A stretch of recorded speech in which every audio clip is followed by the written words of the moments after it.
Today is October 15th, 2025, Wednesday. The time is now 3 p.m. and I'm going to call this council work session to order. The first item on the agenda is response to October 1st visitor comments, and we do not have any to report for today. So we'll move on to visitor comments. So now is the time for visitor comments. The visitor comment period is the central part of the government meetings. Please address your comments to the mayor and council members. The city council will take all input into consideration. Please limit your share to 3 minutes or less. In observance of Oregon open meeting laws, this isn't a time for dialogue, but rather a time for us to listen to you. Visitor comments, if needed, will be published in the next city council regular session packet. Please provide contact information on the sign-in sheet in the back of the room in case staff needs to get any type of clarification. And when you come up, if you could state your name for the record. With that, we'll take the first visitor comment.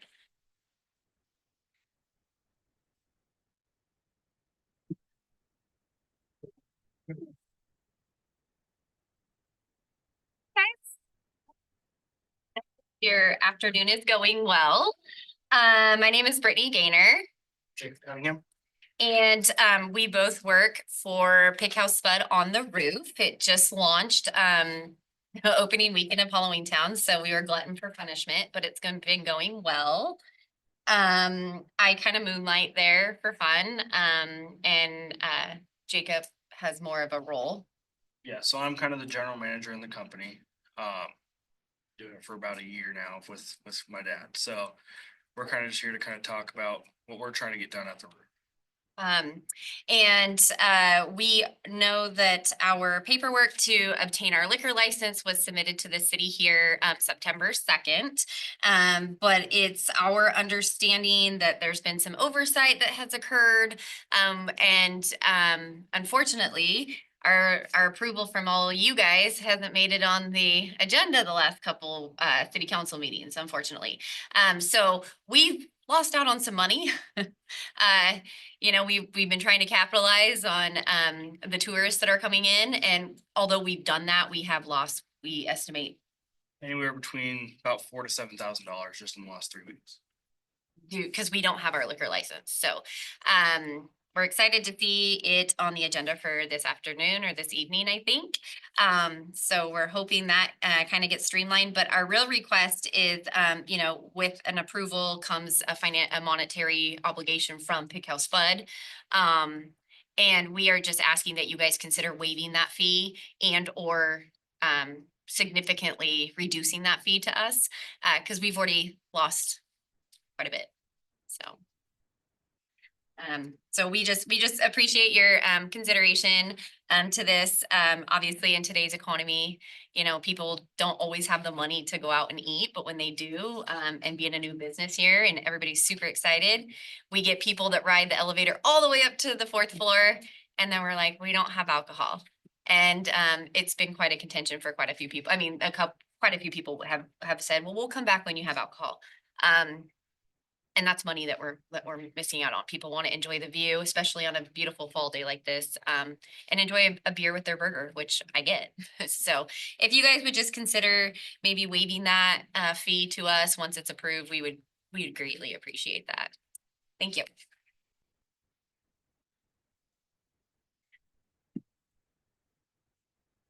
Next comment, please.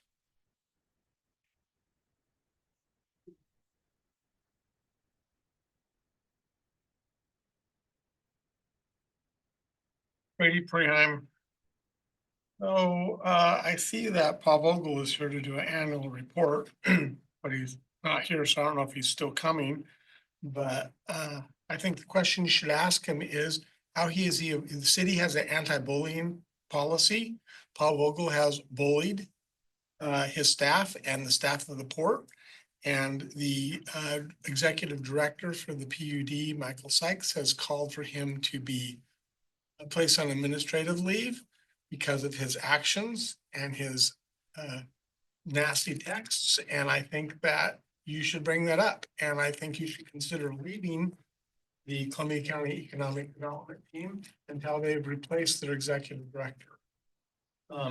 his behavior was unacceptable. We'll know more once we've done a public records request for the texts, but from what I understand, they were pretty bad.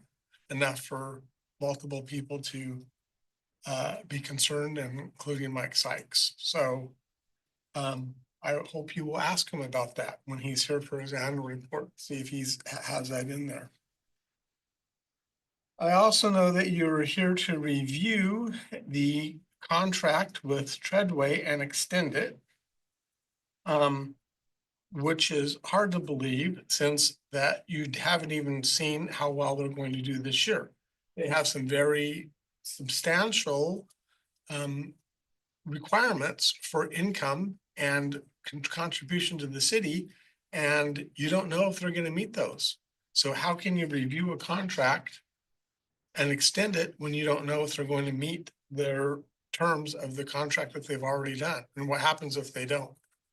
And in fact, this review will actually completely violate your own new policy about RFPs, which specifically says that before we renew an RFP, we're supposed to review it. But you're going to renew an RFP with them without a review. So I think that before you extend any contract with Treadway, you should wait until you see the numbers from this October. That just makes sense. If they did well, then sure, maybe renew it. But if they didn't, and then they don't meet their goals and you don't get the $300,000 that's in your budget, by the way, then you shouldn't be reviewing it, renewing it. I also see that the IT is on there. I think the amount of money that you're paying is really expensive. And I think that you should do another RFP for that, because I think that you're way overpaying for your IT work to more power. And I'm glad that the police station is on your list again. You're doing your due diligence, you still can't afford it. So until you have figure out a way to pay for it, you should not be moving forward with the police station, regardless of what the due diligence says. Thanks. Next comment, please.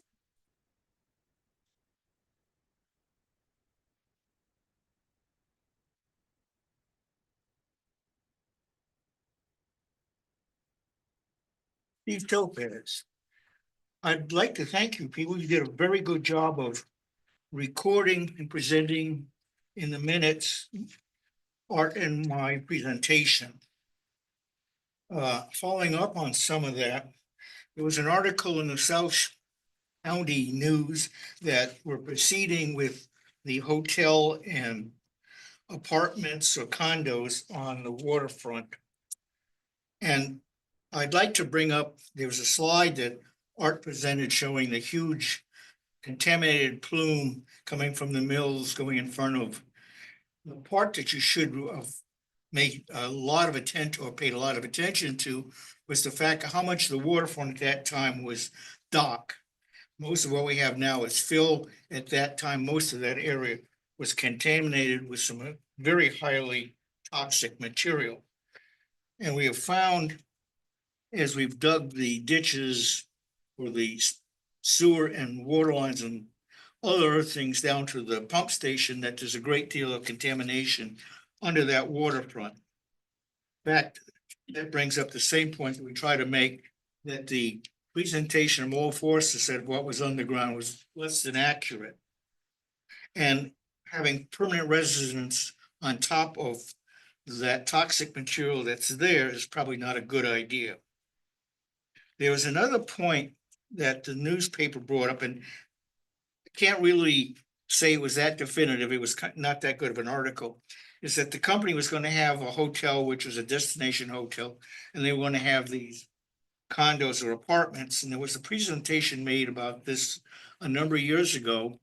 And their comment was, we're going to have a loss with the hotel. We'll make it up on the apartments, which meant they own the apartments. We also had a presentation by Kim Company, brought his own engineers, project manager, and they were going to do something. They brought their own $200 million, and the council, our mayor, different mayor, pointed that they couldn't own anything. The city was going to own it. And yet this newspaper article, it seems to say somebody else is gonna own it. It has a bad taste that if you're white, you're okay. If you're not, you're not. We haven't been doing too well as far as reputation here in St. Helens this last year. And in last, 2009, we finally took off the books our sundown announcement that you had to be out of town by sundown. We have to be careful about following the law and some of these practices that we seem to overlook. But we have a problem underground, we've proven that with actual tests. So I really recommend you don't put any residences on that piece of property. Thank you. Next comment?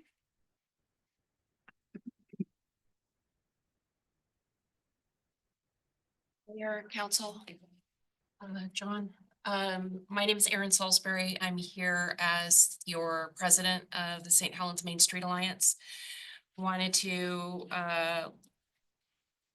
let you all know, kind of, we've had a busy couple of weeks, but since most of you CC'd you on an email yesterday that we did get our Levitt grant, kind of all of the last little bits in, and I want to thank the mayor for writing a letter of recommendation on that. But also wanted to fill you in on, we had 3 board members attend last week's Oregon Main Street Conference, which was 3 full days in Albany with Main Street representatives from all over the state. All 3 of us who attended did so as volunteers, and spent 3 of our own days and our time learning all kinds of things. We divvied up the many useful sessions that we attended, everything from ways that parking plans can impact downtowns, revitalization efforts around building restoration, art projects, murals, all kinds of things. So wanted to let you know that we were doing that. We're continuing to take very seriously our time and effort. But I also wanted to let you know that we won an award in St. Helens at the Oregon Main Street Conference for the best new construction in a downtown program. And that was for the Holton Hollow building that the Hubbards put in. Main Street nominated that project and it went off to the state. And my understanding from the folks that reviewed those is that it was very competitive, but indeed we did win an award. And I want to thank the Hubbards again for their attention to detail and crafting a really beautiful building up there across from Red Apple that really leans into how do we create a beautiful, vibrant downtown that really anchors us in place. So thank you. It was a real honor to win that. And again, still an honor to be a part of building the downtown that we believe in. So thank you. Next comment? Do we have anybody online?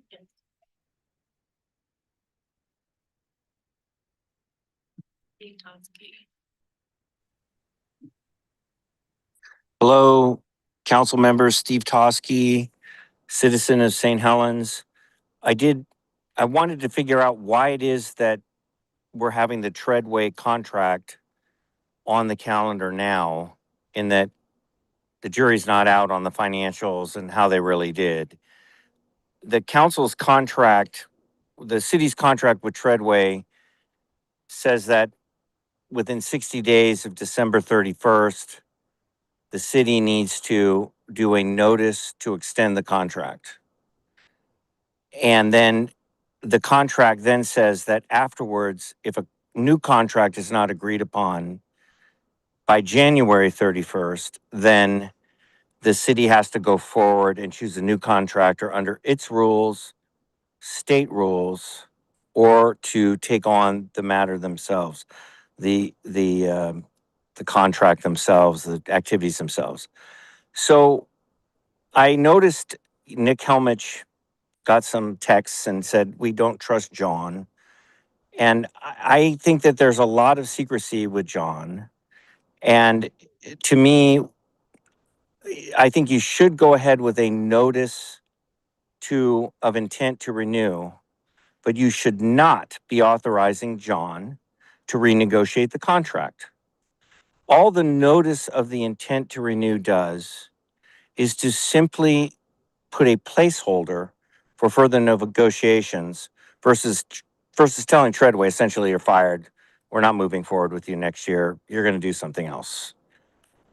The mayor has on calendar a discussion about an RFP process, and one of the discussion points is a yearly review, and I think that's a good idea.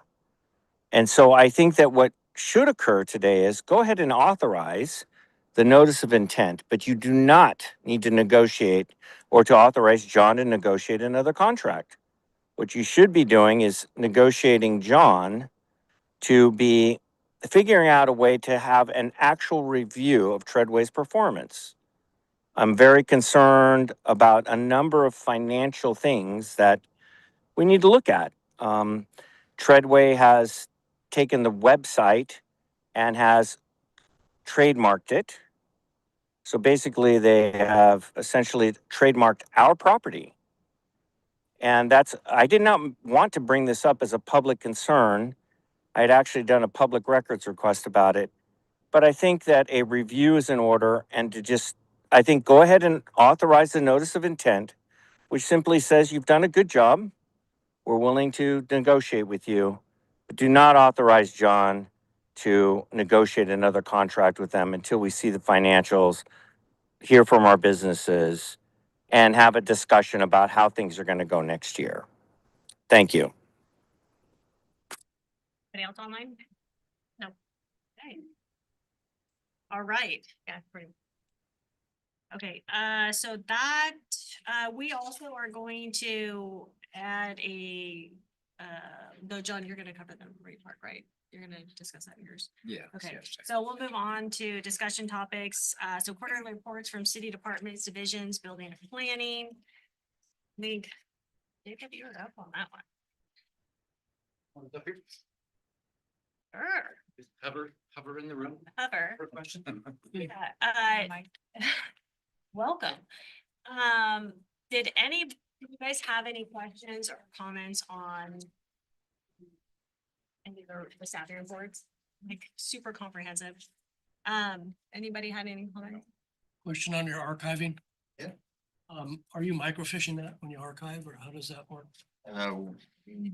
We retain the paper copies that we've had, and that's been the ongoing method for years. And you said when you clear out I didn't know if you get rid of the paper or, So we retain per the Oregon rules, for residential and for non-residential properties. And then for public properties as well. And so there's timelines that we have to retain those, and then, once we're through those timelines, we can destroy those portions of the record. So we're talking about plan retention, but inspection records, permit records, those are all with the life of the department. Retained with the life of the department, so you have no record of the plans after those times? unless it's a public structure. We retain those for the life of the structure. And this is the OAR retention, the different requirements where it went from 10 to 5, right? Is that- Yeah, that was a pretty significant change for us as That's far a as big clearing step out, for- clearing out space but yeah, the commercial properties or non-residential properties have moved to 5 years instead of 10-year retention. I had a few things. One of the, I guess, red flag or alarming thing that I'm concerned about is having one planner for the first time That's what I was gonna mention. in 10 years. Like that's I mean, he clearly notes in there that customer service is Yeah. suffering, so do we have plans to refill that position? We've been talking about it. So what's gonna happen, depending on what kind of person you get, in the budget is an entry level person. So the assumption is they won't be the most experienced.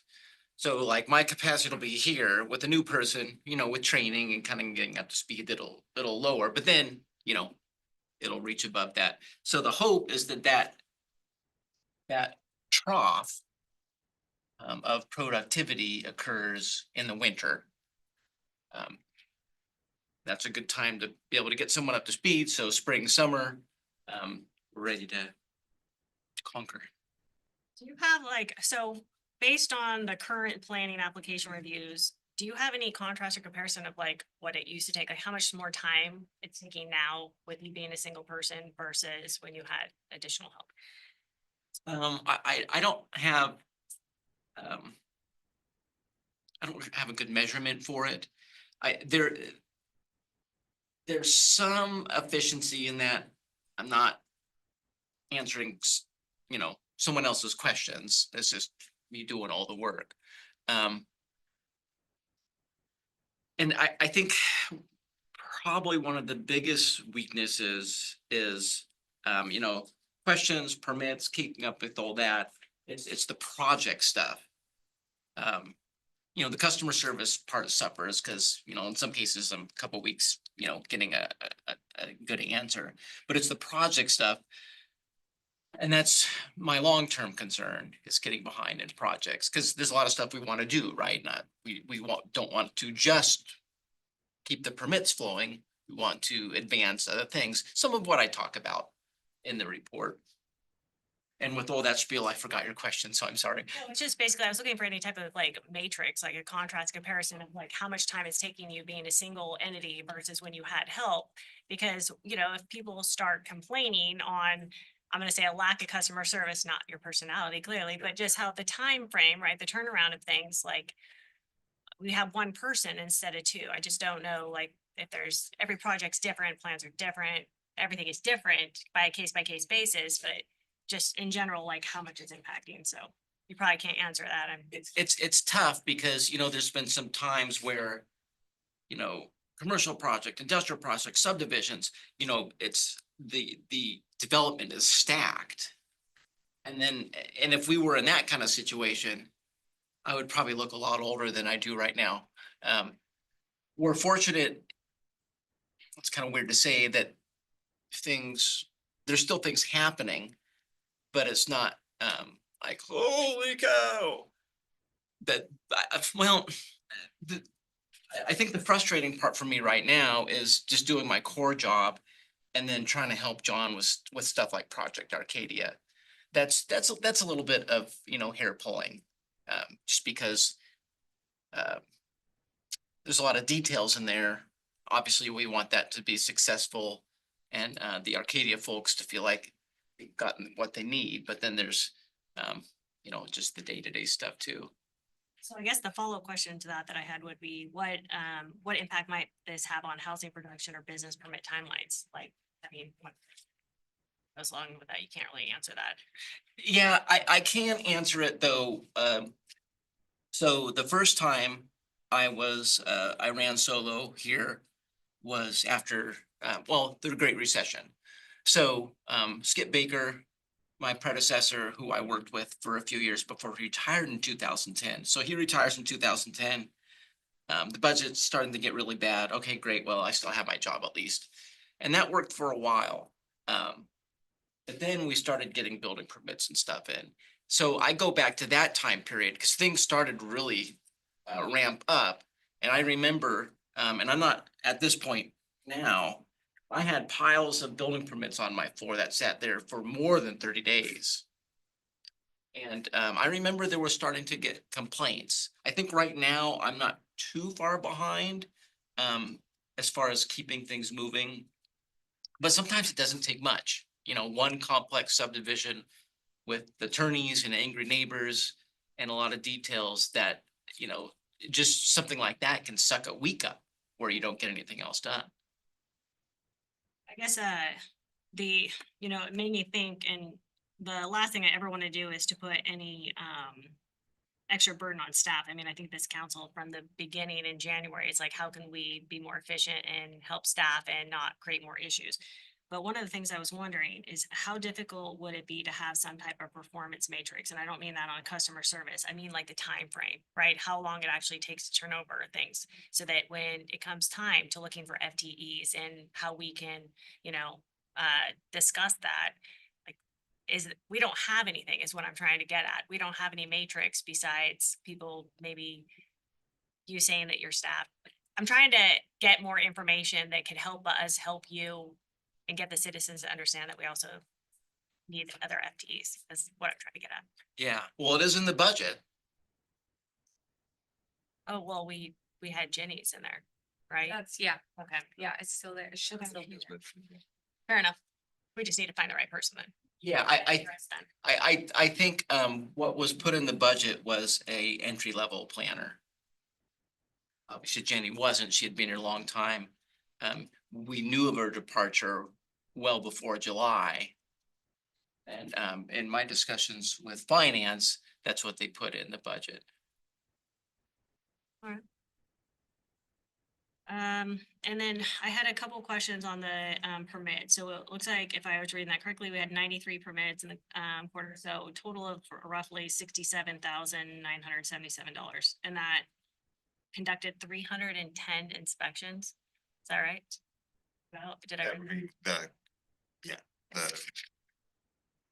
the amount of inspections for our quarter. That's a lot. Yeah.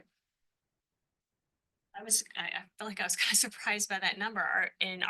Excuse me for asking, but are you solo in doing those inspections, or is Alex out, or is other people out doing inspections? So that summary is inspections regarding,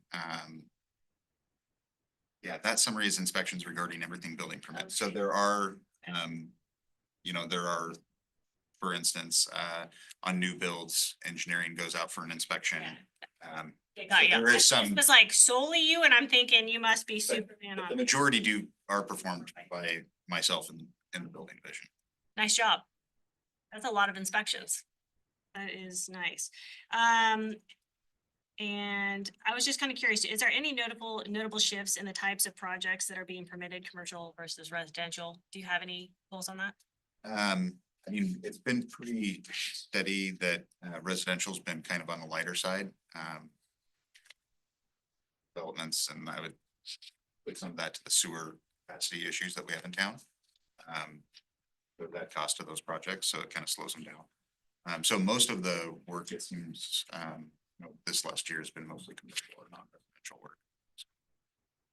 But we've definitely observed a slowdown in land division activity over the last couple of years. And it takes land divisions to create lots to build homes.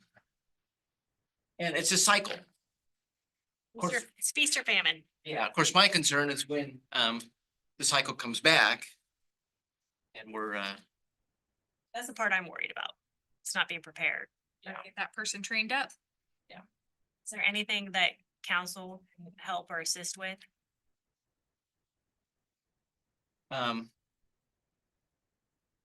hopefully we have a workable budget for the next fiscal year. Working on it.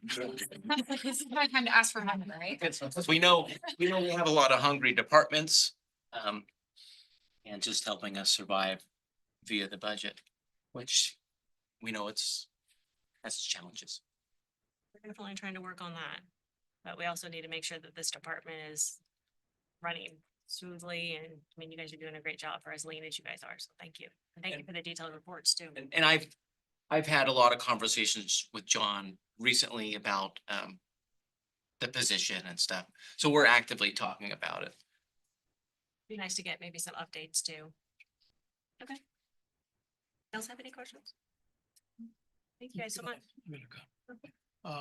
You've got mandated by the state and the government for housing needs analysis and FEMA and that sort of stuff. A lot of that work's done by other parties, or, I mean, is it all on you when you've got to do your own area? A lot of jurisdictions use consultants, and I've like when 2001, House Bill 2001, that was when we had to look at duplexes the same we do as single family dwellings. I've had a lot of experience doing code amendments, and so I did that. A lot of people use consultants. It's probable when we start working on our next housing needs analysis, we'll want to use consultant work to help with that. Free up your time for other things. Yeah, because the code amendments, it's a lot of time put into that. I do have some code amendment efforts that I'd like to do as noted in the report, like the food cart pods and stuff like that. Which isn't as much of a weightlifting effort, but you know, it still takes some time. So it depends, is the short answer. Thank you so much. Thank you. Beautiful.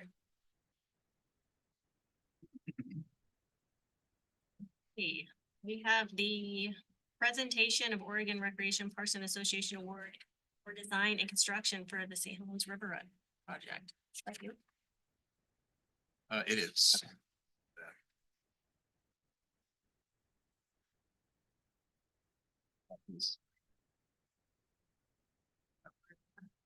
Here, where you put it, yeah, last Wednesday, I went down to Eugene to receive Construction and Design Award from Oregon Recreation and Parks Department, and along with this, Mayor Reed, Shannon Sims, and Jeremy Shane, and Austin Rogers from AES came down, as Crystal and myself and Jenny Dimshow went down there and received the award. It was really nice. It's been out, the video that was used for the award was out on socials last week, but I thought it might be good to have it as part of the record and play it here for the 1 minute. So, and a complete packed, the Graduate, big, huge ballroom, full of lots and lots of people, and it's pretty honored to receive that award.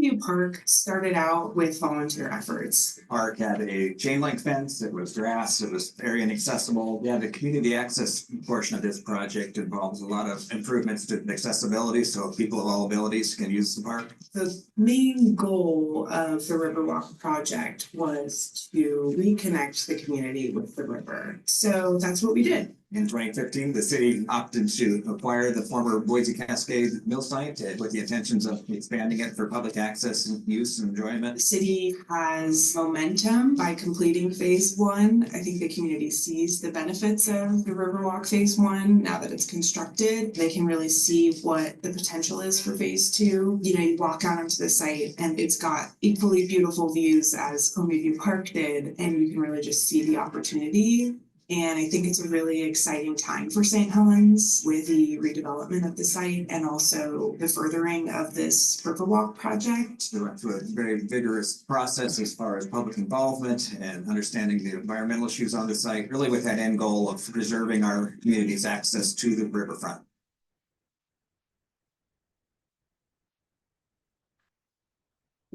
Like we should all clap. Nice. A lot of people did. Yeah, nice job.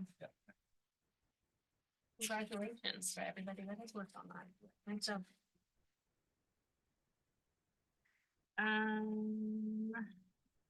That went out, that did go out on social media too, right? It was. On social media. Nice. And we put it on our website too. Not sure if it's on our website yet, but certainly put it there. Be great to have there. We have an award section on our website. Okay, we have the presentation of utility rate study.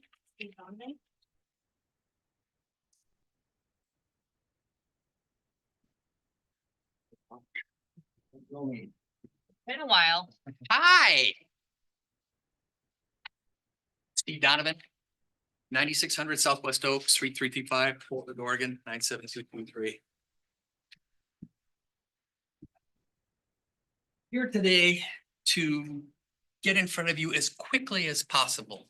We started the rate study, and we've been doing this in sort of 5-year cycles here since 2012. So we did 12, 17, 21, and now here we're 25, 26. And we got a little, what would world be without a PowerPoint course? So if we could loop through it quickly, I know you have tons on your agenda. First thing we're gonna do is we're gonna talk about how we make rates, and then I'm gonna jump right into, here's the answer, because that's what you all want. You wanna know what is the number. So we'll do that. If we have some conversation on that, we go too long, we can pare back some of the bottom line stuff here that I'll follow through in, but I wanted to first get through it. So go ahead, Kathy. We have been using a long-range planning approach for rate making here for at least since John was in high school. And we've done it certainly since 2012. And one of the big important points is we look at a 20-year time frame. We can take your current budget and it's like looking through a Coke bottle down to the table. We need to have a longer term, and there's some very important points here that are going to make your rate forecast that much more salient as we go forward. We've taken your operating budgets into account. We've taken into the growth forecast. More importantly, we've taken into account the capital programs and some of your critical projects for water and sewer and stormwater. We've looked at the cash flows and we've looked at your debt management. So Kathy, sorry for the size on this. I hope you can all see this. What we're looking at is 6.35% per year, every year for water. 4.79% per year, every year for stormwater, and 4.64% per year, every year for wastewater. So what we're talking about is an average of about 5% per year.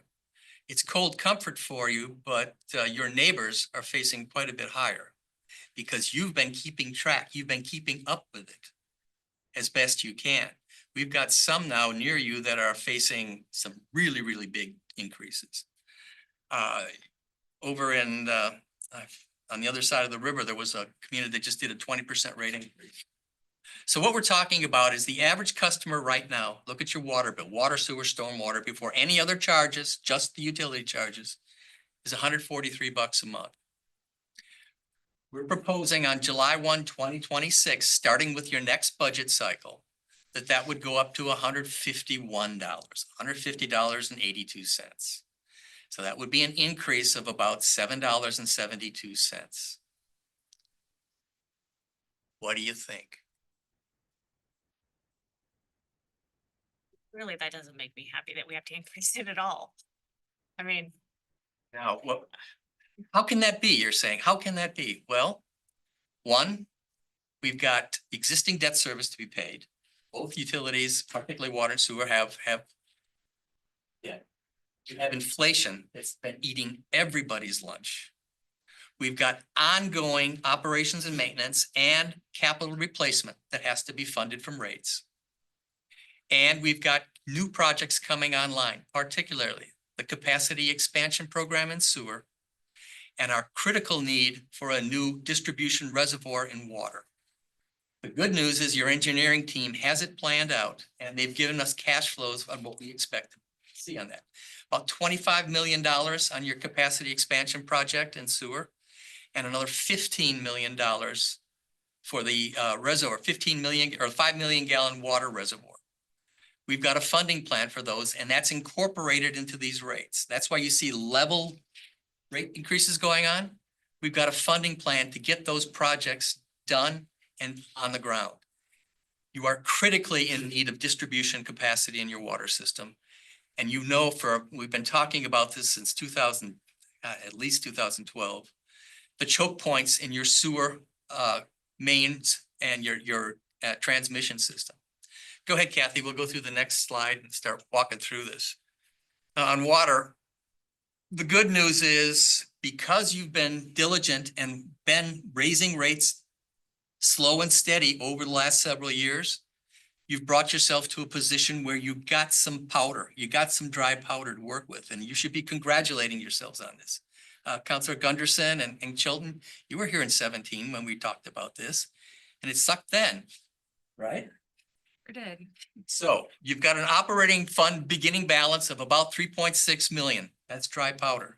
You've got 1.3 billion in the SDC fund, and I want to talk to you about SDCs after we get done with this rate discussion for a second. On the water system priorities, clearly the 5 million gallon, $15 million reservoir is important. We've got to continue to invest about $400,000 a year in just keeping the machine working. fixing things, fixing leaks, replacing valves. The other really, really important component to this forecast over the next 5 years is the retirement of the fiscal 2020 refunding bond, which you guys shot the lights out, by the way. You did a great job on that. You took all of your high cost debt back in 2020, refunded it, saved a bunch of future interest. And now with water, you're currently paying about $463,000 a year in debt service. That's going to get retired in 2029, fiscal 29.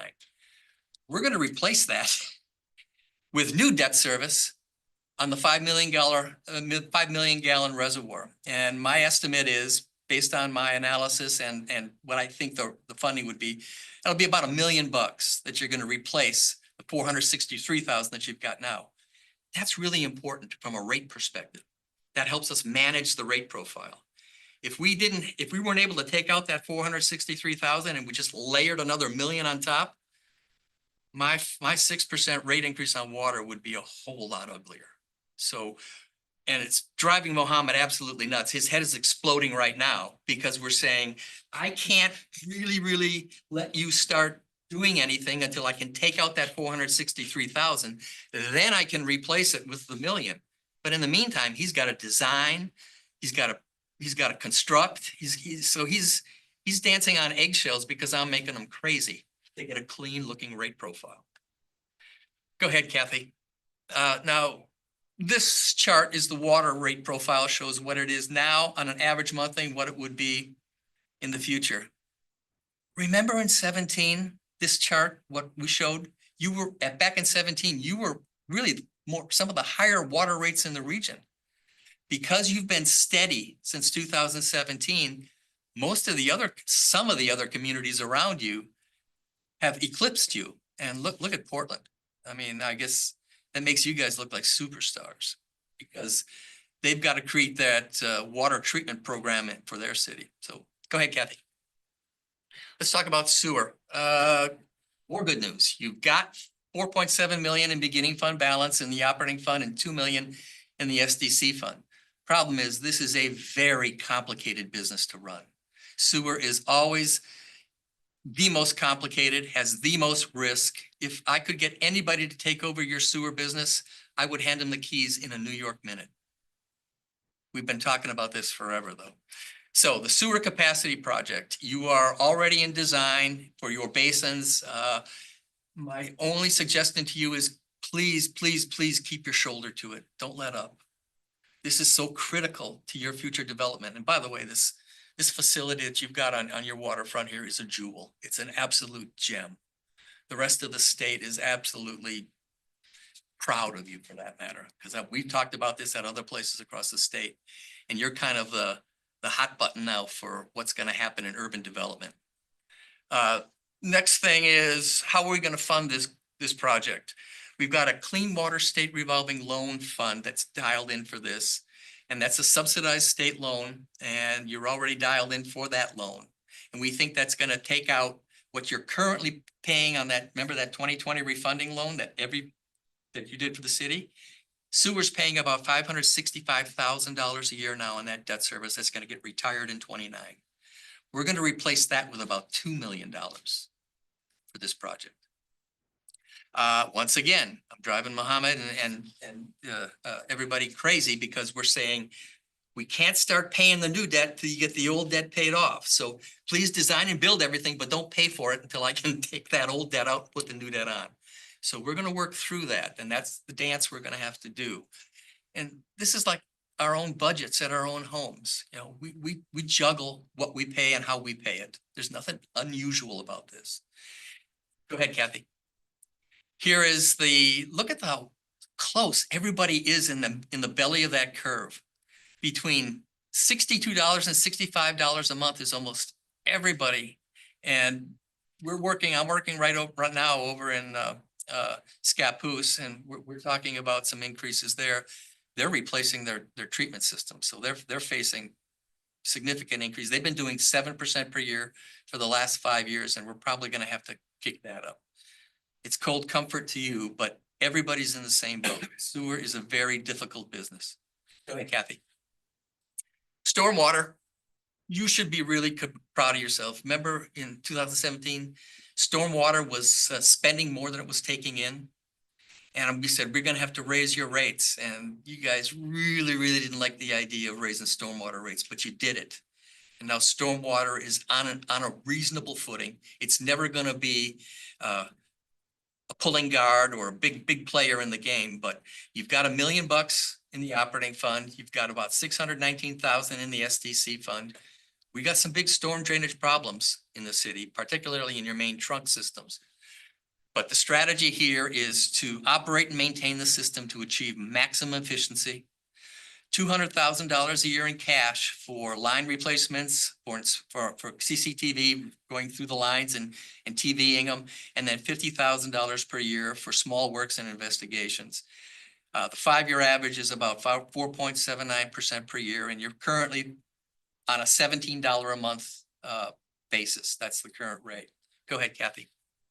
So here's the chart, and as you can see, even after the increase, you are right in line with your peers, other than the ones that don't charge anything at all. Columbia City doesn't charge, and Vernonia doesn't charge. Rainier, I'm talking about them. They just this last fiscal year did a 20% rate increase on their utilities, and they're facing more trouble down the road because they haven't raised rates for a long time.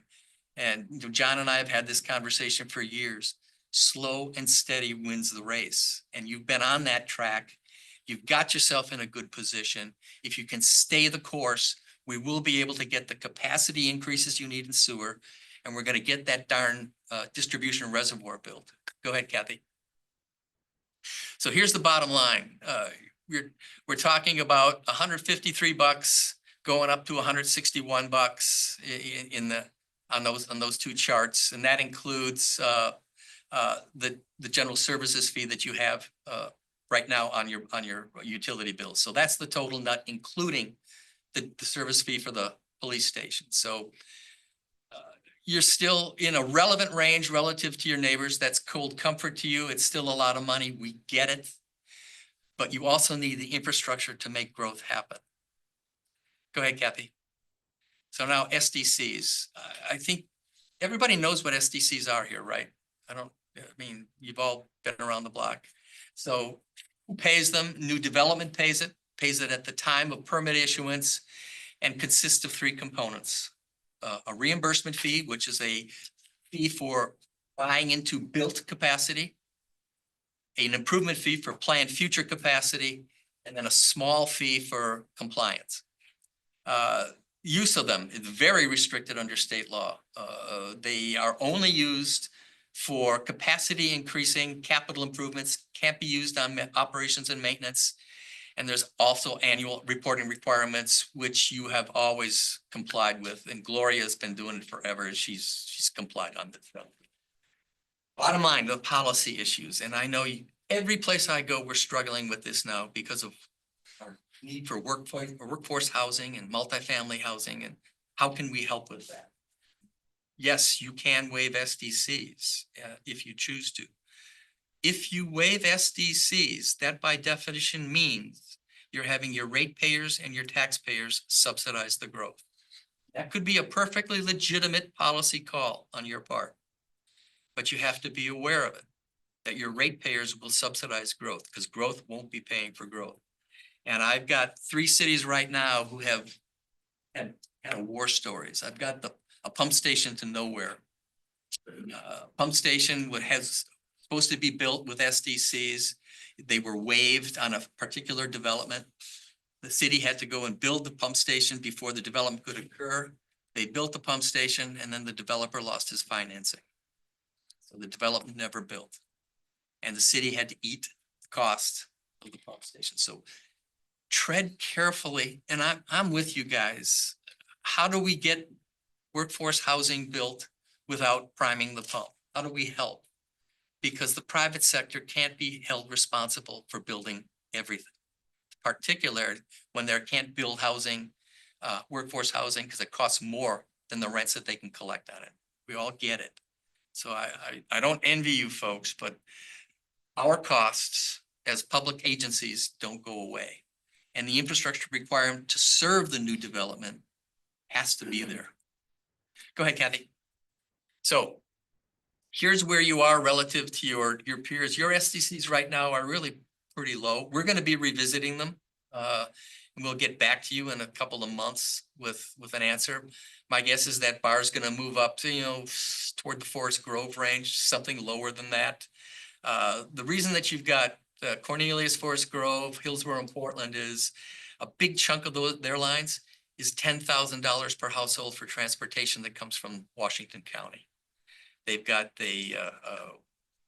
what they do in that county is the county collects a $10,000 SDC on every house, and then they work with each jurisdiction on projects. Go ahead, Kathy. So we're going to incorporate any conversation we have with you today in this analysis. And I'm really pleased that you've all agreed with my rate increases and said that we can do that. Mayor, go like this. Yeah. You don't know me very well. We're gonna lock down the rates for a 26-27 budget preparation. This is gonna be important for your budget cycle. And by the way, budget starts in 2 months. And then we're gonna start work on the SDCs, and then we're gonna report back to you. We'll probably come back to you again on a work session with this, because we've done that in the past. That seems to have worked. So I'm gonna shut up and I want you to tell me, what do you think? 5% on average for everything. So a total of 15% on your bill. For all of the utilities, they would go. Kathy, can you go back to that first slide, the table? There you go.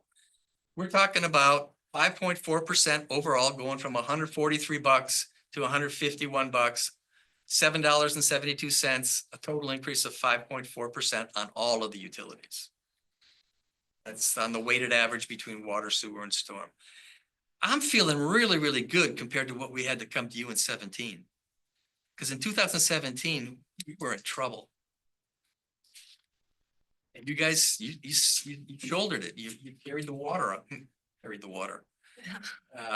And now you're in a position that you can go forward. And I mean, 5% in today's world. I mean, have you bought a cup of coffee lately? Yeah, it's like $7. Yeah. Do you recall what increase it was in 2017? John, didn't we come back and we started out with 15 and 12 and we pared it back and we were down to 8, 9 in the 9s, 8s and 9s. And thank goodness for these folks here, because they've been carefully following through on stuff, and they took what we did in 17 and what we did in 21, and you've been following the plan so that we haven't been going into the ditch. But we got a lot of big projects that we got to do, and that's really what's driving the bus for you guys. If we didn't have these big projects, I could come back to you and say inflation-based adjustments are great. It's the capacity expansion project in sewer, and it's the reservoir project in water that are driving this. My personal opinion that I think that we run into a lot of situations anytime we're trying to do any project here or we're raising any fee whatsoever is that I feel like maybe don't do the best job at communicating with the citizens on why this is necessary. They get their bills, they see this increase, but they really don't understand it's not anybody's fault. We just maybe need to do a better job in explaining that these things are important and not I hear you. just say that they are important. They're not just wants, but they're needs. And really, we have a lot of intelligent people in St. Helens, but I don't think necessarily we take the time or the attention to put like a formal communication pathway out there that they can understand why this is important. And contrary is if in fact we don't keep up on this, what is the adverse reaction to that and what could happen? I haven't seen it. I think we can do a better job. I can give you an example right now. A little tiny city of Donald, in the Willamette Valley in Marion County. They're in a sewer moratorium now. The DEQ will not allow them to build. Put that in your pipe, Right. Yeah, I mean, I totally understand that piece of it. I'm just thinking in my head, I can understand a lot of the logic here. I understand, and thank you for going through like the refunding the bonds for 2029. You know, I don't really think I have a lot of questions, because I understand from construction infrastructure, and we can't have growth without infrastructure. That's just the reality of it, and there has to be a way to pay for it. So you have choices. You can have these type of fees that come in increments, or you end up taking, if you can, taking out loans and doing other things like that, that actually cost you more money. You're walking over dollars to pick up times. I get that piece. I'm just saying that if the council ends up deciding that this, you know, to go with this, I think we need to do a better job at communicating with our citizens of why we need to do it and what it's going for. And if we don't, how does this affect everybody, right? Because it's a lot of money coming out of people's pockets. The darndest thing about it is, and I get this all the time, it's all of the infrastructure that we're gonna be putting, $24.8 million of sewer projects. It's all going underground. Nobody sees it. It's not a new library. It's not a new fancy something. Same thing with water. We're gonna build a reservoir so it's shielded, so nobody can see it. This is the bane of public works. If we're really, really good at what we do, nobody will see it. And you flush your toilet, of course your toilet works. You turn on your tap, of course it works. So, Mayor, would you mind, I do this every time we come out here, and I want to put everybody on the spot. I want to start from over here, and I want to take a poll of everybody on what you think. What should we do? What do you think? You've seen the presentation. Counselor Hubbard, what do you think? Well, as a builder, I go to STCs. And I think once someone comes in for a permit, they start to look at the fees and everything, they can shut it down right there. But, you know, I can't argue with how you come about your charges and everything. So, you know, I don't really have. We'll be back, but I just want to take your temperature. Counselor Gunderson, you've always been pretty thoughtful on this stuff. I don't like raising rates either, but this seems pretty reasonable. Don, we don't care what you think. Counselor Chilton, come on, hit me. I'm curious about if Mohammed wanted to add anything. Yeah. What his perspective is on it. Thank you, Steve. I appreciate your feedback and humor that he makes it sound fun. It's really not fun. Bottom line, I think this is the cost of doing business. You don't raise the rates, you don't have a reservoir, you don't have sewer capacity, which in return will affect development over there, Mr. Hubbard. Because we had this issue a while back, 2 or 3 years ago, big subdivision couldn't come and connect our system because we are. Oh, yeah. Yeah. So that's one of the real life example of if you don't do these projects, have development. I think the rates, as you guys referenced, 10 years ago, the city was in trouble, in my opinion, because this was not done properly. At some point, we had to go from 0 to 100 just to stay afloat. 2017, the rates went to 17% just to kind of stay above the water, but then the 5-year cycle kicked in. So if you remember, when I came to the city, the first order of business I've done, asked our engineering, where is our master planning? Darren, the last one was done when, before I came in? Yes. Roughly 19. 20, everything was 20 years old. So that was already a disaster in my opinion. So the first order of business, we have initiated a massive look into the infrastructure. We've got all the master planning updated within 5 years. And then that unlocked a lot of this great stuff that you see, but also put us back into business. Because I can tell you, if you haven't raised the rates, you're out of business. I don't know how you're gonna sustain anything, and you will have major catastrophes in our systems, and then the problems will be a lot bigger. I think it's fair to say also that this isn't just about growth. One of the things I hear a lot about from constituents is we don't need to grow anymore. We don't need our city to be bigger. This is for maintaining the current services that our citizens count on right now. Is that, would you say that? 100%, Council President, because think about it, you have an engine underground. All these pipes, the city is operating 15 something. Everything's underground, we need maintenance regularly, daily. A pipe burst here, a problem there.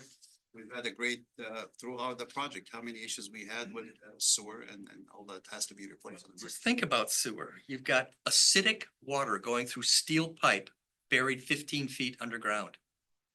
What could go wrong?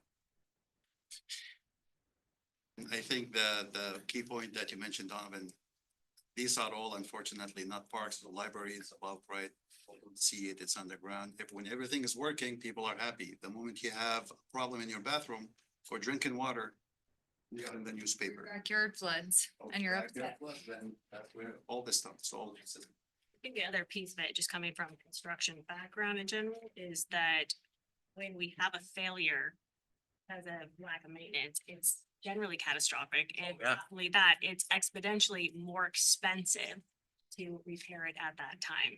So that In is, addition to the public health threat. There is that. I had, well, I don't think we got to. Funding. Yeah, That was my part. Funding. yeah. Yeah, I don't like to see it go up either, but I see the need. That's probably the biggest complaint I hear from people is the price of water when they open up that water bill and see how much it costs. That's likely, I think, the biggest complaint that I hear from people. So I do think the communication is gonna be key. And again, this is where it's going. This is how it's. That's another of my pet peeves. That bottle of water you got on your desk? Go to 7-Eleven, it'll cost you 79 cents, something like that. You can buy 4 of those from the city of St. Helens for 1/2 of 1 cent, delivered to your tap. That's how much you're paying for water. What a bargain. You are blessed with a remarkable supply of water. And your water is dirt cheap. I've got people in Arizona and Utah that would probably give body parts for your water system. I guess it doesn't help you anymore that your bills are here, but the cost to deliver water to your tap is about 1/2 of 1 cent per gallon. What a bargain. I did have a question that I had written down. So how does the wastewater forecast account for like any upcoming foreseeable regulatory requirements for DEQ or any other like state environmental mandates? It doesn't. We can drive ourselves like the cat run chasing our tail. It seems to be a big one. That's why I was kind of. It does, it does.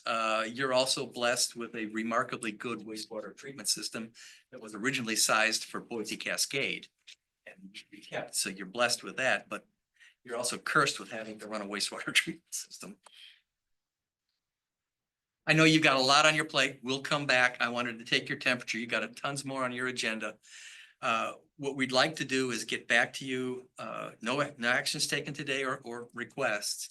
But we'd like to come back, John, what's your schedule, maybe before Christmas with the bottom line? And I don't think anything's gonna change from this.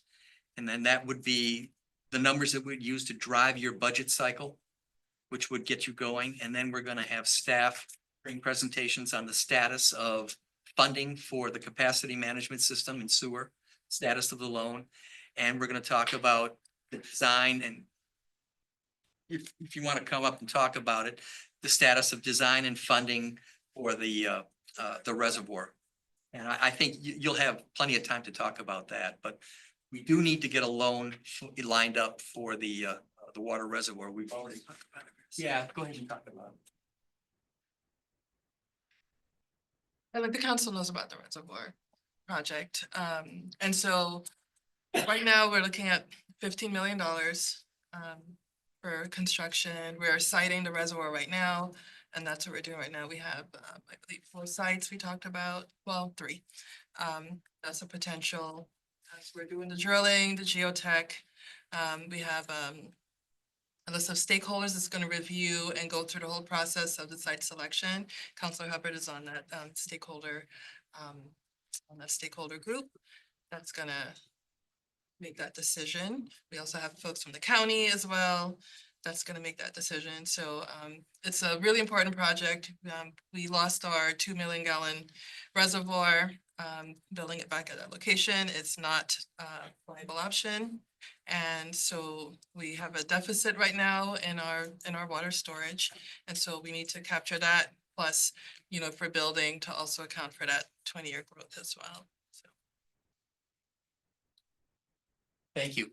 We'll get out of your hair. You can move on with your agenda. Oh, it's not all bad news. I mean, it's as far as his ability to attract resources to move some of this work along. We were successful in obtaining $2.5 million of community development federal funding to do work. So that takes, that's something that ratepayers directly don't have to repay. To the water quality projects has a $500,000 forgiveness / grant built that reduces, we don't have to pay that back either.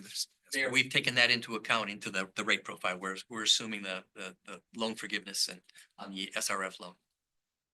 And we also are looking at funding, of course, for the reservoir. I don't think we've gotten word from the legislature on that 1 million grant that we're supposed to be getting from them. And once we get more into design, and the agencies see we're a little bit more serious about it, then we could go after more aggressively, more funding. Hopefully grants or. Continue to pursue state and federal resources to offset these costs, which indirectly or directly impacts rates, so. I would presume also if we have any additional questions from now to then that we can go ahead and have John send those to you so you're prepared to bring those back and answer them when you. And we'd like to get back to you one more time. We've done this back in 21 and 2017. It seemed to work well with you guys. And we give you the shock and awe today. Then we'll come back and we'll bring it in for a landing and tie it all up. The salesman, aren't you? It's quite the salesman in St. Helens. I've just been doing this too long, I think. But I think you're fortunate to have a longer term view where you can take a look, at least have a 5-year forecast so that you can level these things out and take into account the fact that 29 alone is going out and we're going to be able to replace that rather than having to do this up and down rate shock thing going in. Because my experience has been ratepayers don't like rate increases, but they don't like this kind of stuff, where it's up 20%, then down, then up 20%. We can talk about a level straight line to the right. It seems to be more appropriate. Thanks. Nice to meet you as well. Sharon's up next. Oh, no, sorry, it's Paul.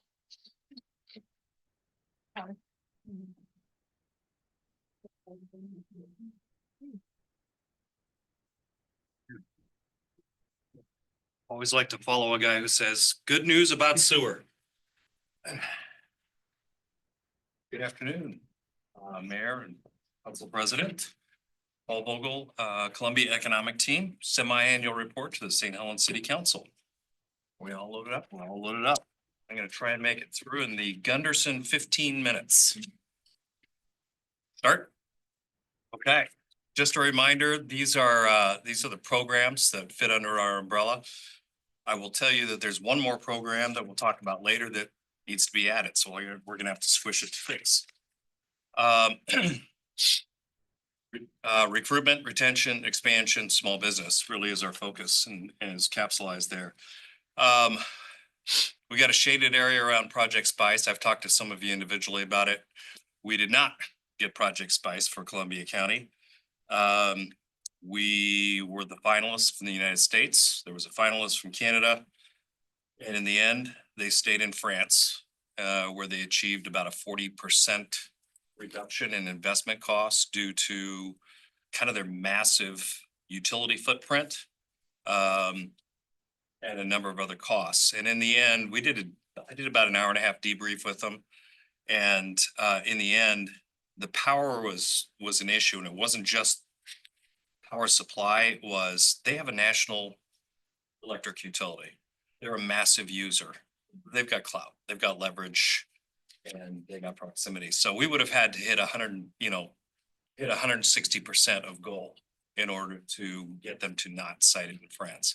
A lot of lessons learned, a lot of great things came out of it. But 2.5 years, we didn't get it. These are some of the other projects that we're working with.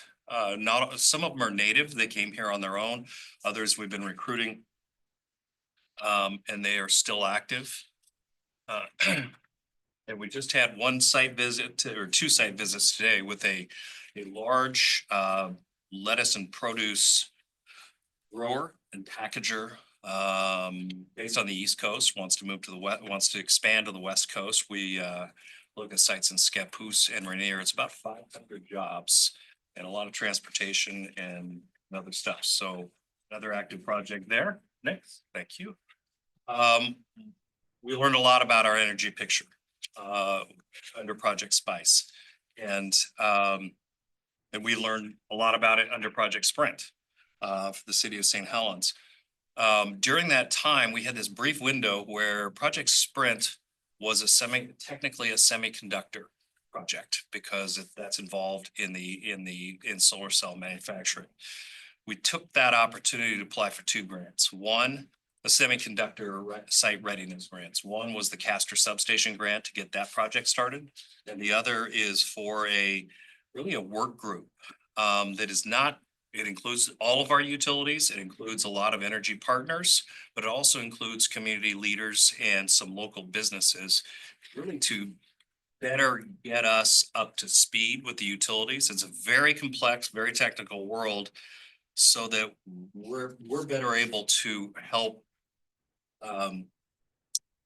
Well, it's to educate and for us to advocate for solutions for our transmission constraints here. And I think Mike Sykes has been here talking about the pilot program run by the BPA, a unique program. They're still trying to figure out how to go about it, but it's regional resilience. And if we can support, understand better and look strategically and support our utility partners in helping solve this transmission constraint, then we can move on to the actual power resource constraint. And Mayor Massey, I know you received an invitation to serve on the work group. I wondered if you wanted to have any discussion about That would be great. I'm gonna ask people to consider that. So that would be great. As I mentioned, it's all 4 utilities. We have 4 utilities that serve some part of Columbia County. We've invited the BPA. This is a county committee. It's not advisory. It's not official. They don't get any recommendations. They don't do anything like that. But the grant had to go to a countywide organization, and we'll probably have the county's hired a consultant. There'll probably be 4 to 5 meetings, 12-month maximum.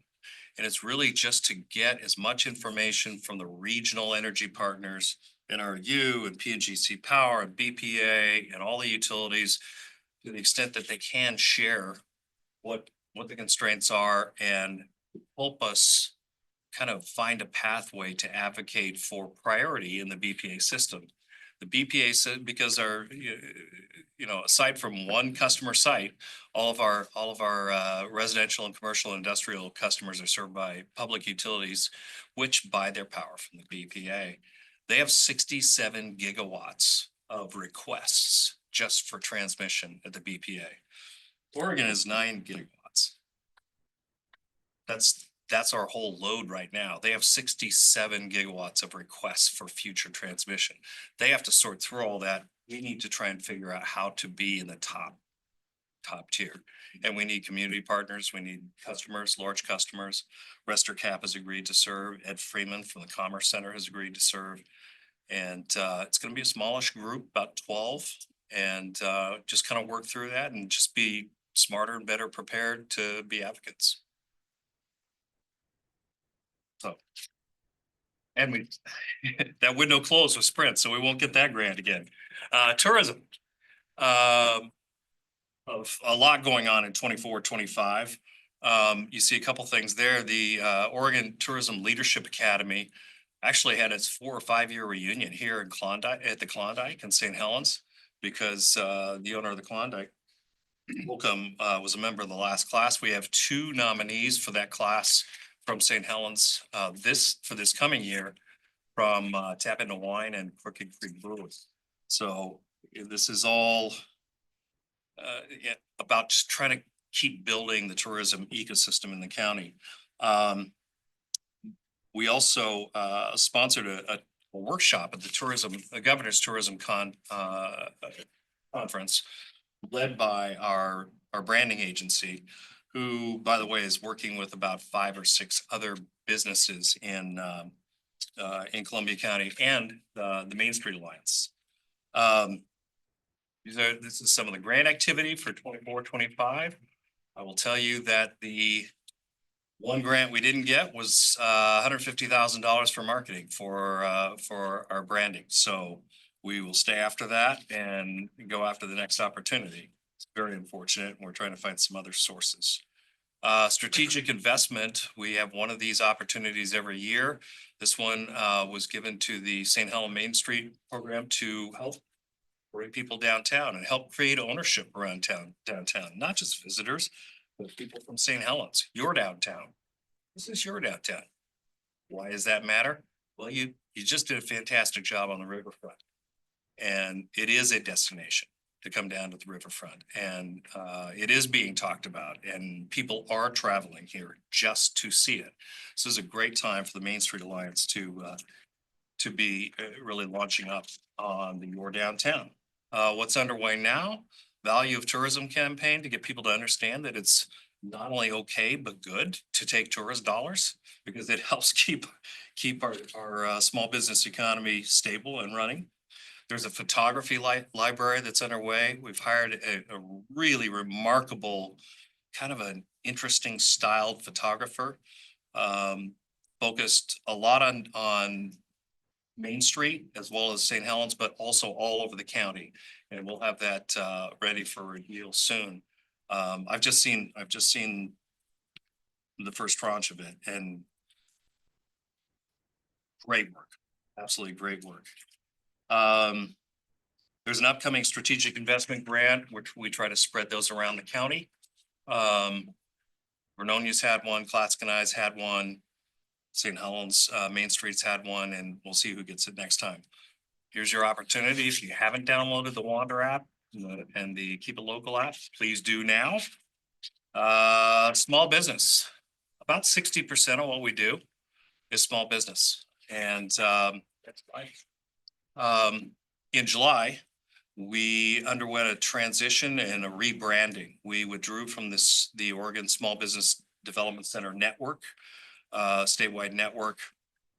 And so we're no longer, it's just a one-letter change technically.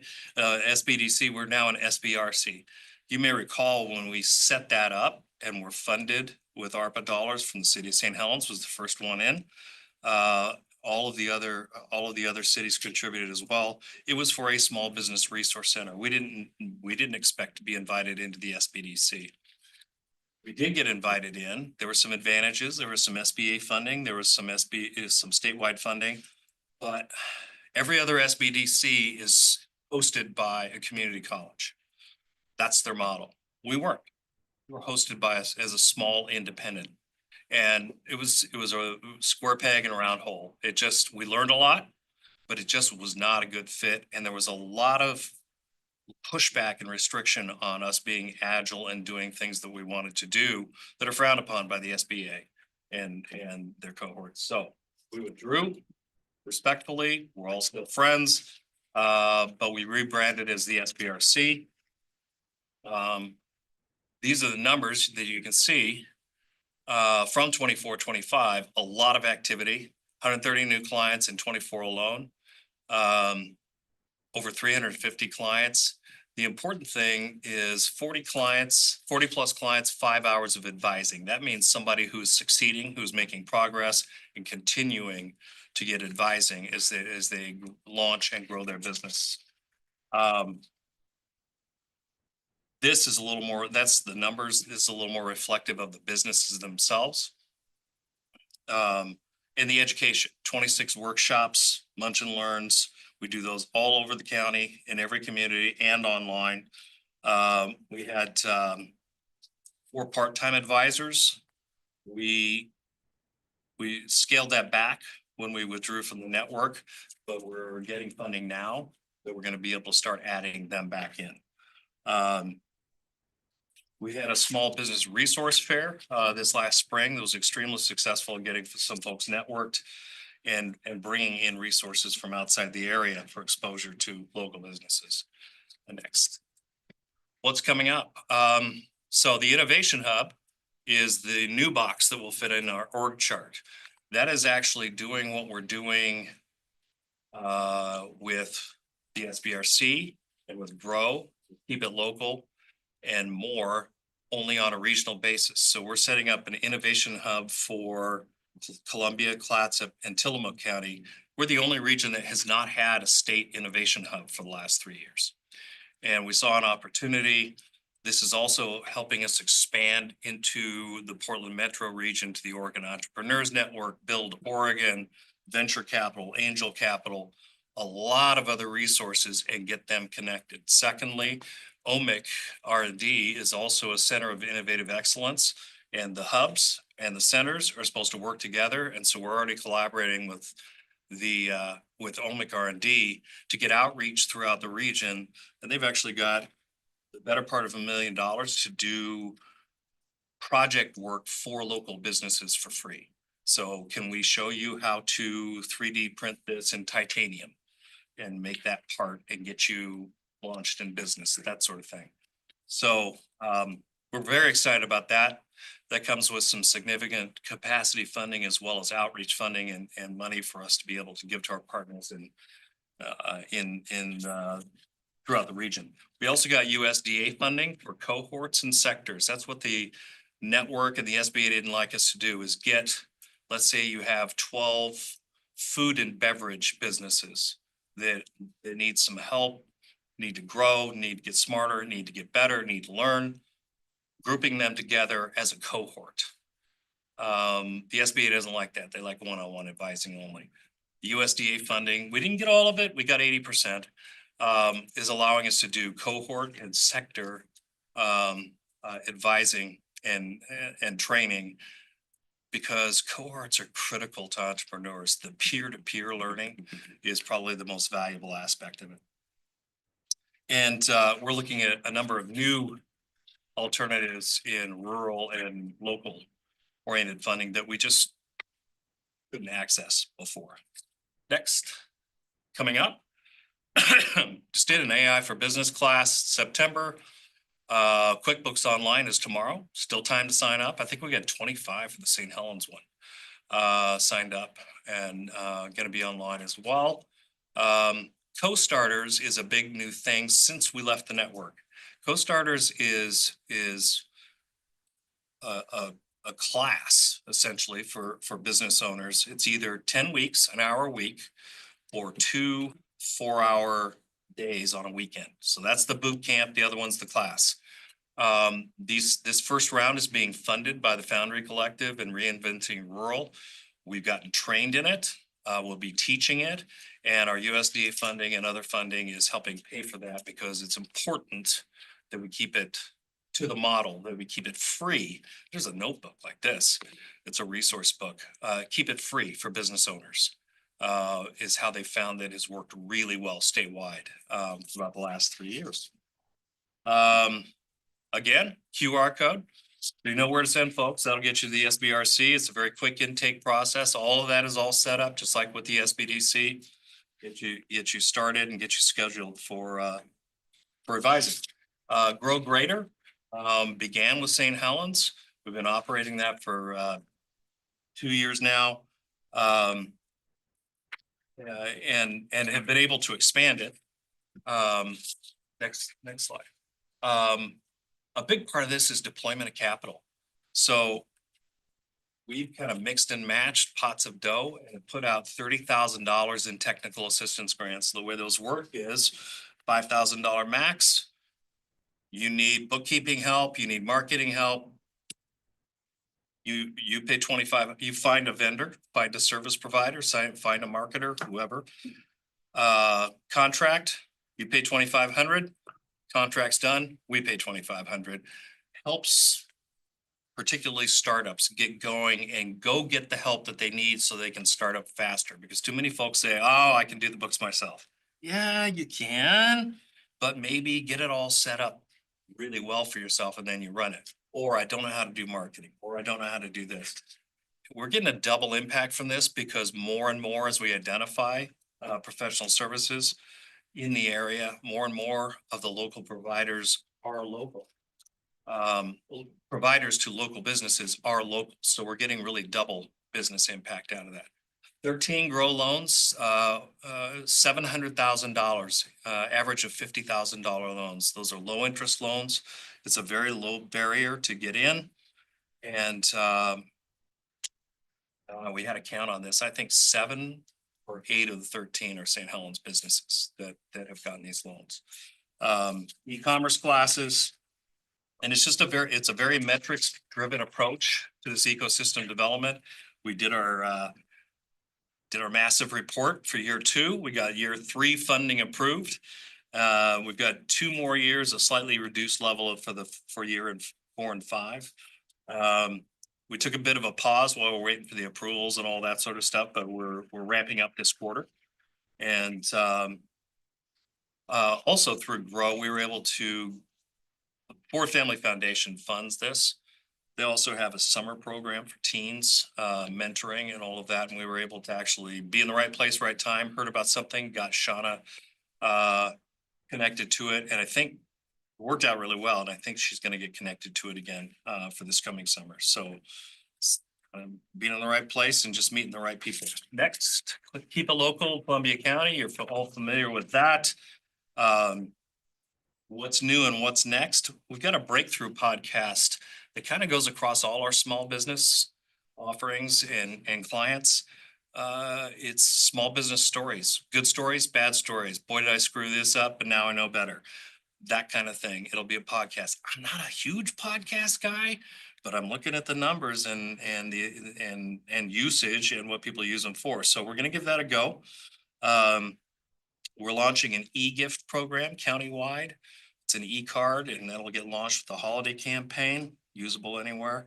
And we have a goal of growing the directory, the online directory, another 40% for this year. Coming up is Keep It Local for the Holidays campaign. We had, I think, an 18% growth rate again last year. So it's just keeps growing by double digits in terms of participation and sponsorships and spending. Spending was well over $600,000 tracked directly to the spending and the spending cards. Also coming up on the 29th of November is our second annual Holiday Bazaar. We helped sort of break in the John Gunn Building last year with a Holiday Bazaar. This one's actually going to be later in the day and be accompanied by a night market. So it says the 30th, it's actually the 29th. So look for that right around the corner up the hill. Holiday Bazaar. The RE project. You may recall this was about 25 stakeholders, including the city, about 50 volunteers interviewing 75 business owners and building a database on what are your biggest challenges, what are opportunities, what would you like to be able to do. That sort of thing came down to 4 action item goals for that stakeholder group to work on.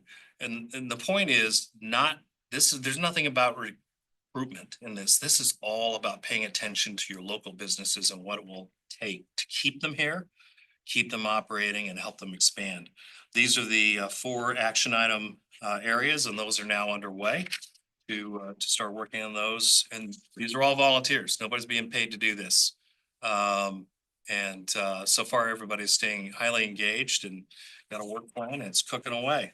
Looking forward, this is a bit of what we got going on. I would focus, the board did a CT board adopted a strategic plan in September. We've been working on that for about a year.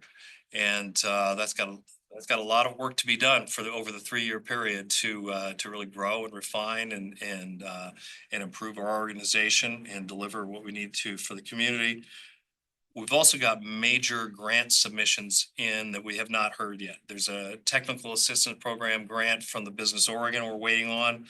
That will support all 3 of our small business, 4 now, of our small business offerings. OCF Thriving Entrepreneurs, we're just icing that up right now. That would be purely $25,000 more to give out in technical assistance grants. ROI, Rural Opportunity Initiative is another Business Oregon program. That's what funded the first directory and all of that around Keep It Local, and then funded the VRE project. This is a combination of both for the second round. And that will support all of our aligned programs. And then we, you know, we work closely with Inroads and One, our two local credit unions, but we also got a chance to apply for an OnPoint grant that would buy, I think, 3 more cohorts of class materials and pay for the classes under the Co-Starter program. So we could do even more.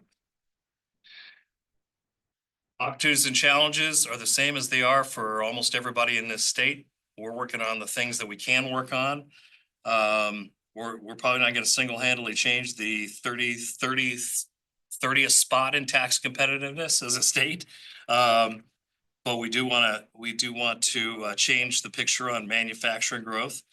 And we're just balancing recruitment, retention, expansion, small business support, and bringing in visitor dollars to address those things that we can address. And we thank you for your support, your continued support, your active support. I sometimes have to ask to go report to city council, so I appreciate this opportunity is always on the calendar, and Kathy is always really good about reminding me. Thank you. Any questions? And how do we do for time? I think you beat Gusperson's 15-minute, but. Well, Perfect. Always perfect. Always perfect. 8 hours or a minute? I shouldn't have asked.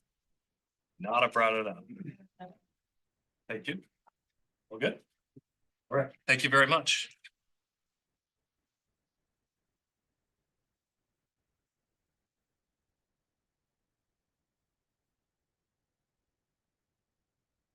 all right, I guess I should move along here. So review update on the universal fee schedule for new engineering fees.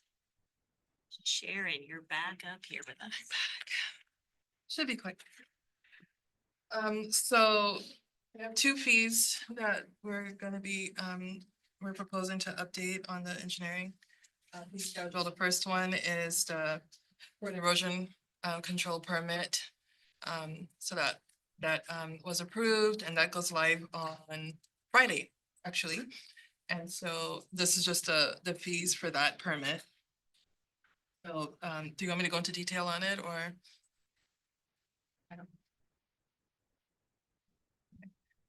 The only new one on here, which we hadn't discussed, is the moratorium street cut fee.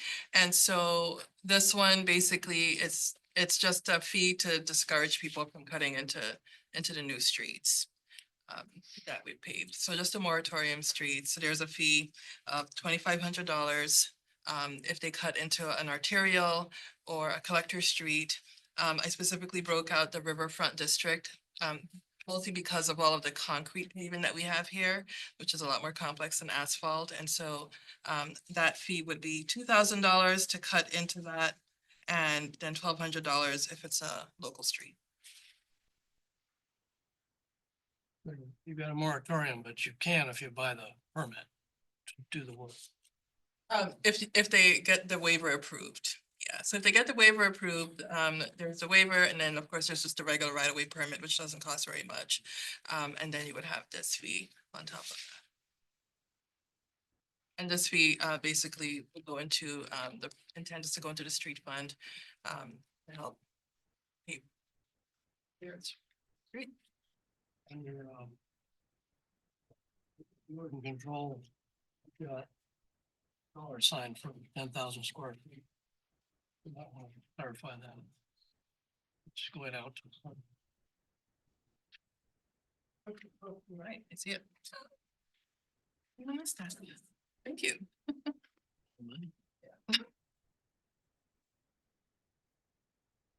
So any questions on? Concerns on it? In construction costs. The or the asphalt. Good. Thank you. Thank you.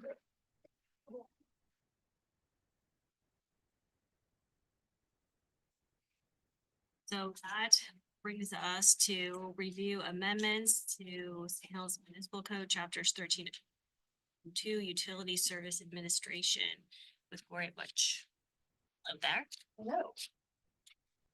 Welcome to the party. Thanks. This is kind of a housekeeping item.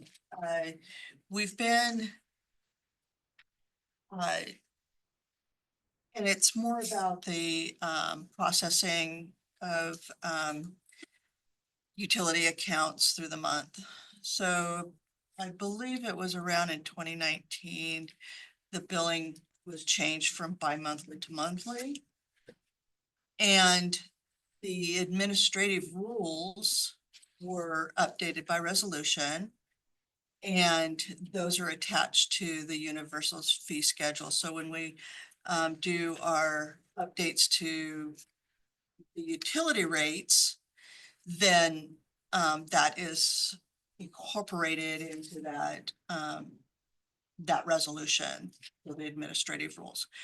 However, there's some confusion with our customers because they're looking at the municipal code for when their bills are due or when they are potentially a late fee and discontinuance of services.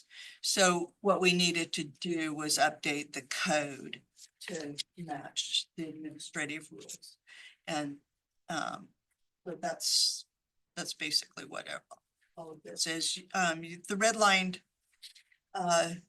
changes were in your packet. So if you have any questions.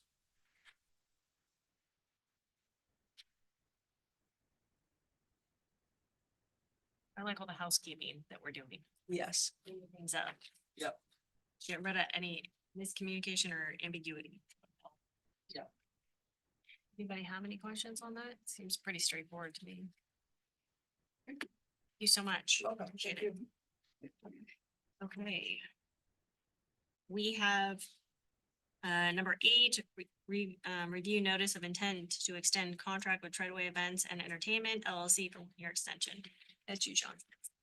Yeah, thank you, Mayor. This is something that feels partially introduced already. This is a notice of intent to extend the contract with Treadway Events and Entertainment.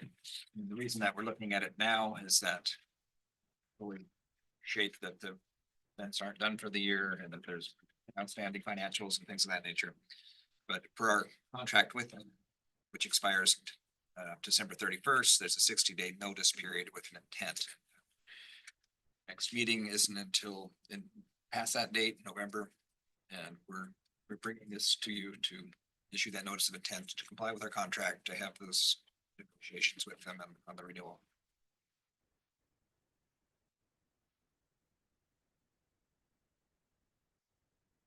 Questions or concerns? Well, I like the fact we're following the contract, so that's good. I do like the fact that we still will have the opportunity now to then for like them to look, for the city to make any kind of contractual changes. We'll have time to look at financials. And all of those things. The one thing that I want to bring up is there, it feels like based on what we've heard over the last many years, because this never has a good time to do a contract ever, it seems like, but this seems like the most appropriate time. Contracts, from what I'm understanding, are better to be done by the end of the year. So January 1st, they can start booking talent. Right, so that's one of those things. So then it puts us in a conundrum. How do we follow the contract with a notice of intent with the 60 days and still have our ability to review financials and go through everything prior to issuing a notice of intent?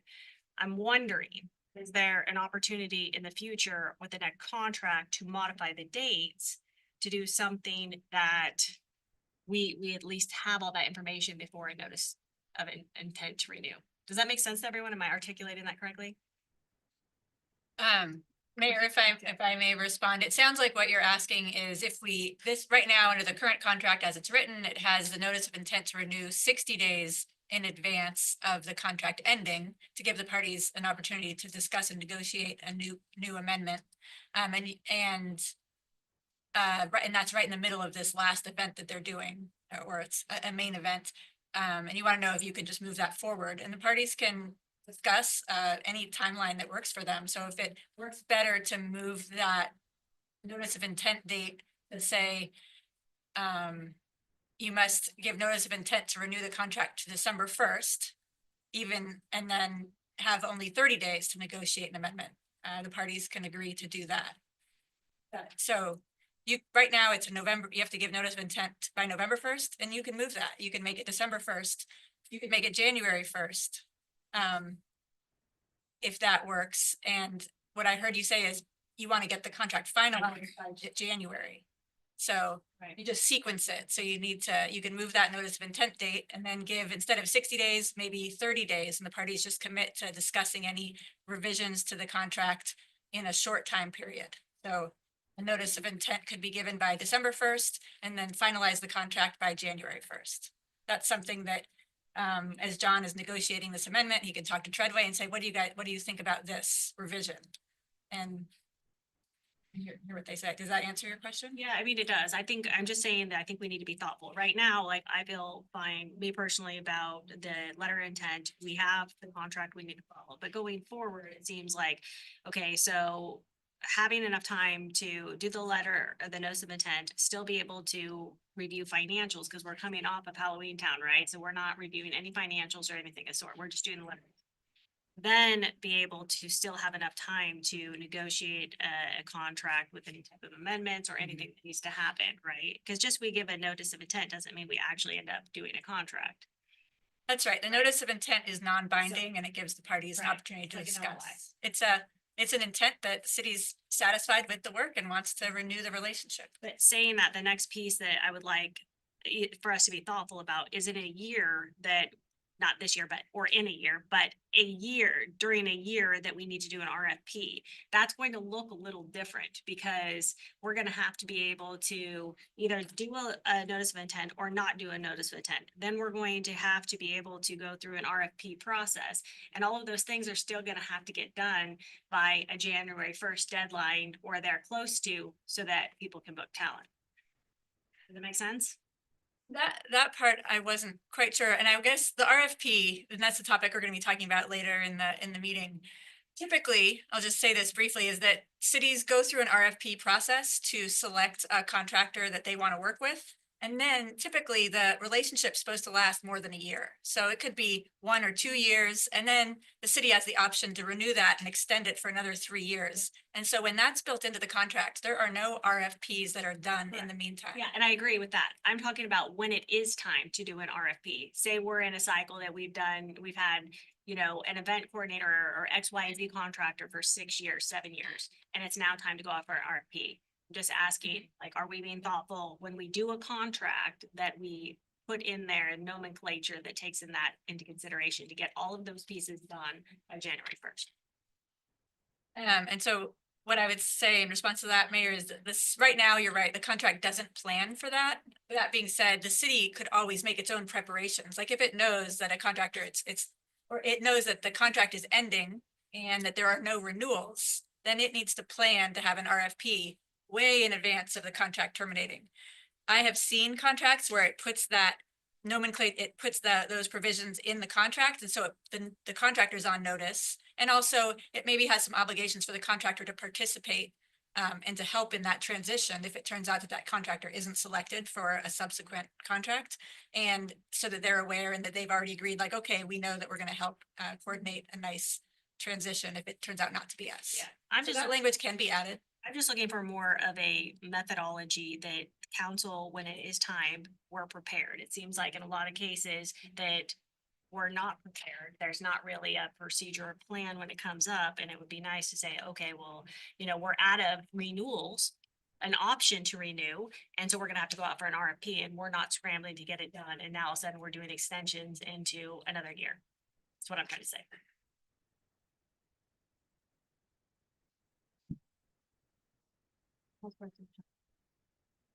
I agree with you. I think, but it really comes down to, like, yes, I'm hearing what Ashley's saying, that we can add all those things, but I think it really comes down to execution of that, making sure that it gets followed up on when it's due. Yeah. So that way we're planning accordingly. Yep. Just like the notice to renew, getting that out for the contract. So that's a great job to get that done. What's this? This contract is set up to run through December 2028, so. We have plenty of time if everything just continues along well.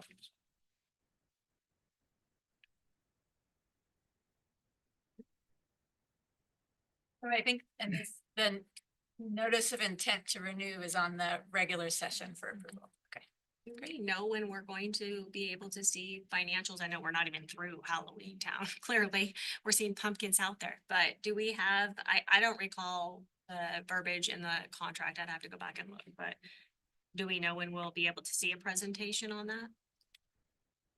We discussed that internally. Can we discuss it externally? Yeah, we can. I mean, it's what the longer, more time we have, the more the, the receivables and, Mhm. all the income and expenses are recorded and have better I'm information. looking for a realistic general timeline. That looked like November 15th. So we could do a, like a preliminary financial review, mid-November. We could prepare something.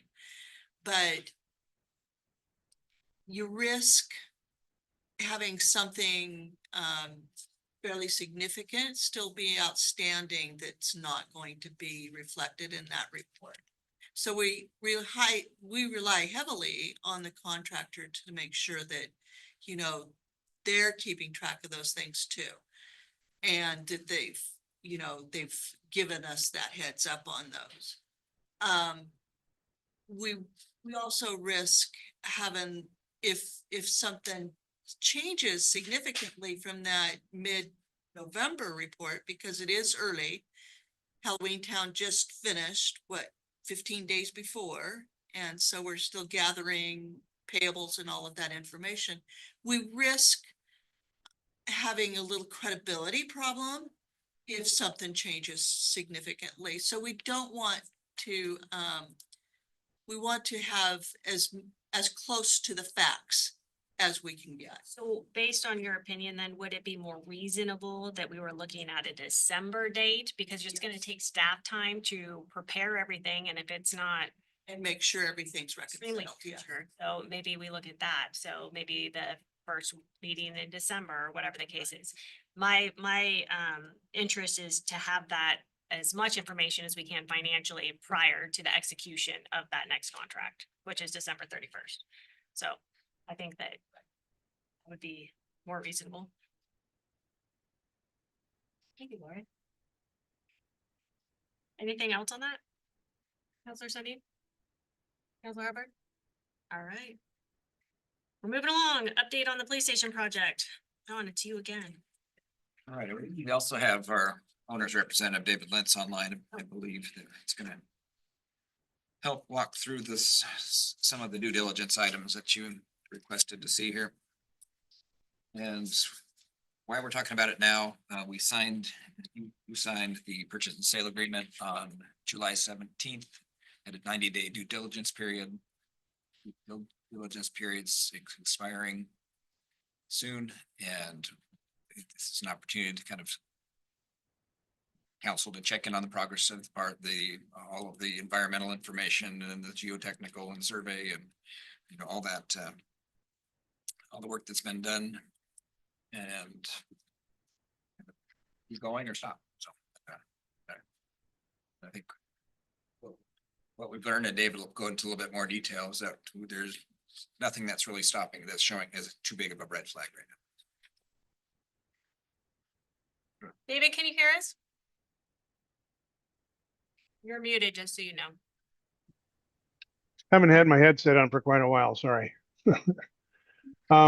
Thank you, counselors. I'm happy to present this due diligence report. It's there are no red flags in a sense. There are things that we have to deal with, but there's no big red herring issues here.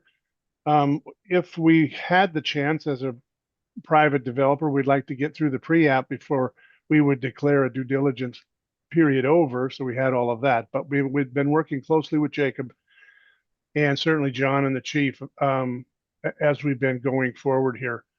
Do you have the executive summary? I see the screen has my name on it, but can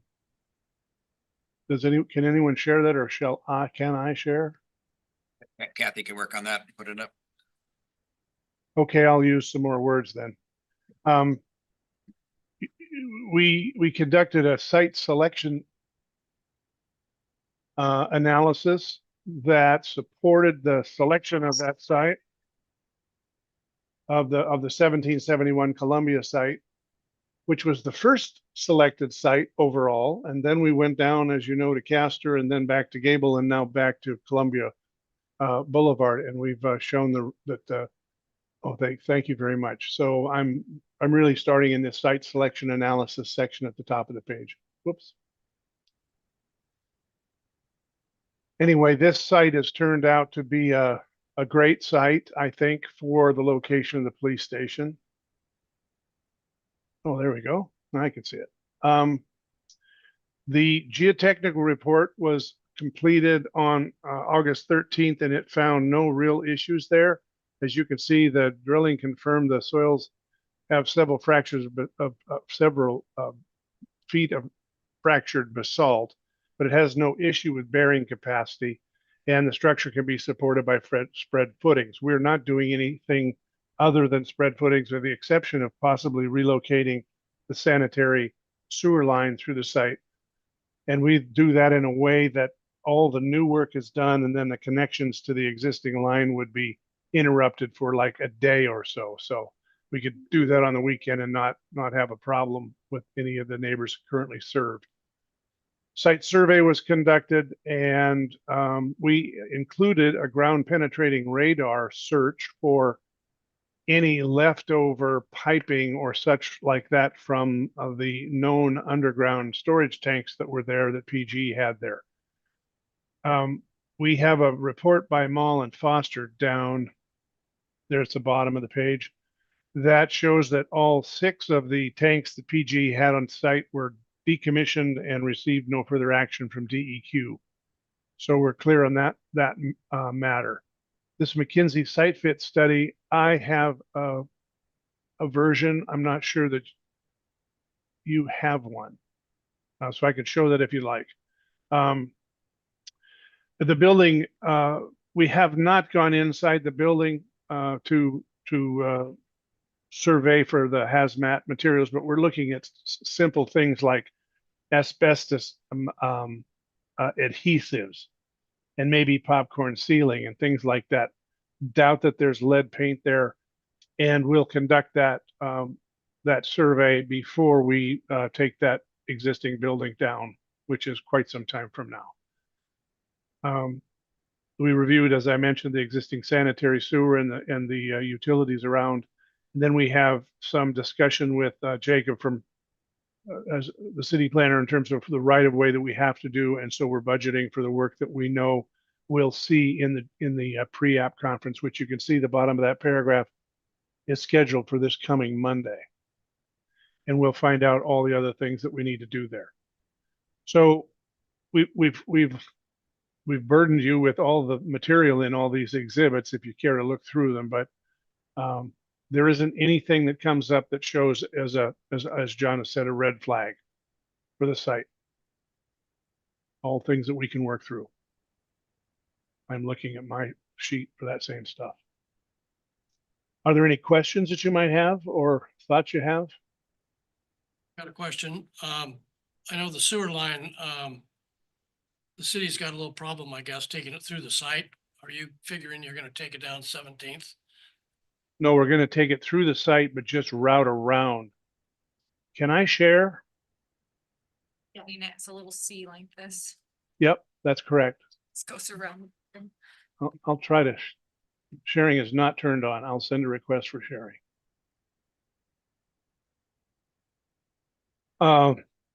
We originally had thought about taking it all the way around in the streets, but I think we can take it right through the site and just do a C-shaped reroute through the parking lot. So it's still accessible.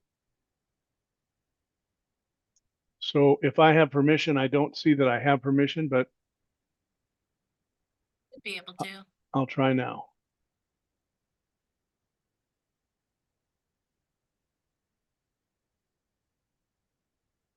I think that worked. It did. So what you see here then, this is my cursor, the building we positioned on this side of the site.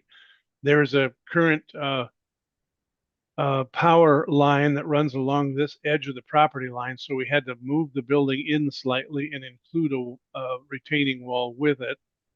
But the sanitary sewer runs down this alignment, you can see dotted under the building and down through here. So we're going to route it around from here like this.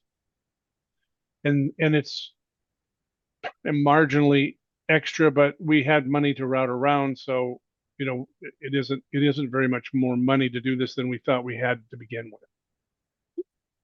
The site falls 7 feet or something from Columbia to this Southern Street Cowlitz.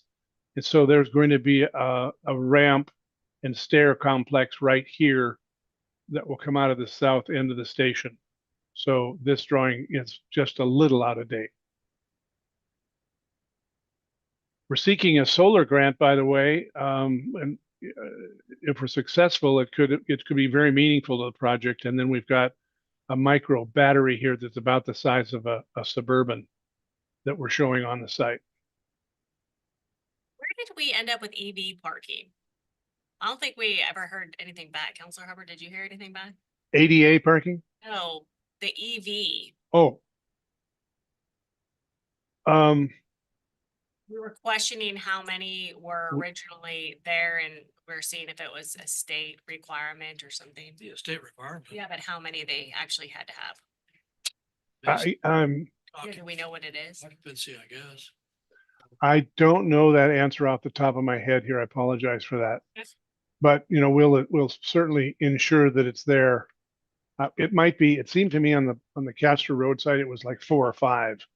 Yeah, I remember thinking it was excessive. That's why I'm asking.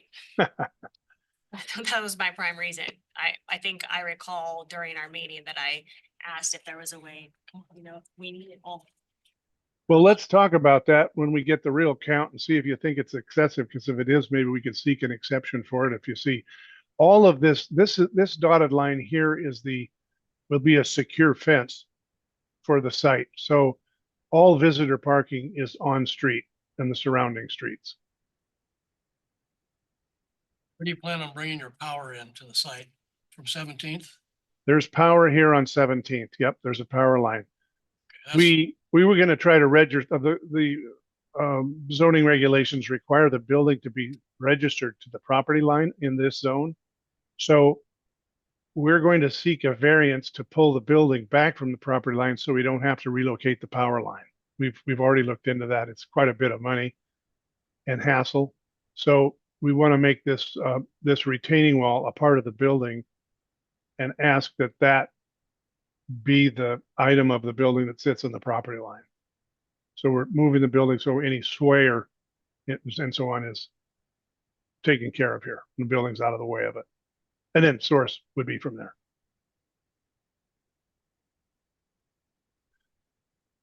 We think that this presents the best presentation on Columbia for people arriving at the city, seeing the front door here, the plaza here, two flagpoles, you know, appropriate work. So this analysis is done, you know, we're taking the existing building and the existing drawings from Castor because they were done to that point and using them here. So the drawing effort now is this redo of the civil of the drawings here that for the site work and getting it fit on the site. So we saved that money by way of reusing those drawings, but we had to mirror image everything. So there's some technical trickery, but the drawings will be, you know, just the same as any other set of drawings.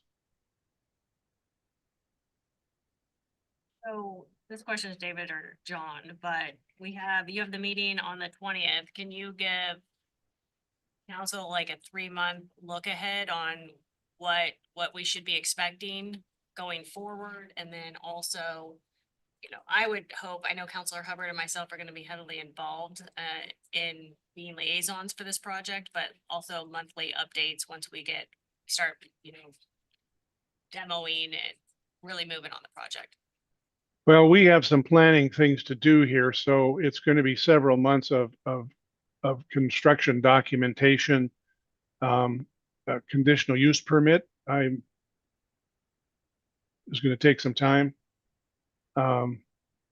So there's no other than, you know, inviting you to some of the sessions that were, as we develop finalize the civil design here, really. Building hasn't changed much. There's a couple little minor flip flops of some rooms on this end of the building to allow for this grade change and therefore the sidewalk move here. But you know, it's basically in McKinsey's hands for the next couple of months, but I can get you a new and updated schedule I'd yet like to this s- week. Yeah, I'd like to see the schedule. When do we take possession of the property?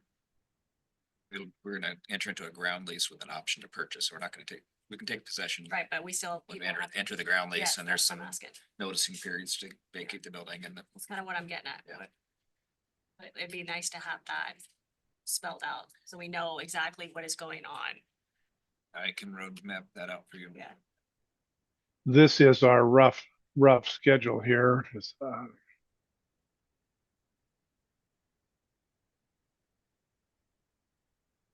Are you trying to share something else? Oh, I guess I lost my share. Yes. Hey, you probably have to like unshare and reshare again. Stop share. Reshare. Share. You see that now? Yeah, Yeah. thank you. Yep. So,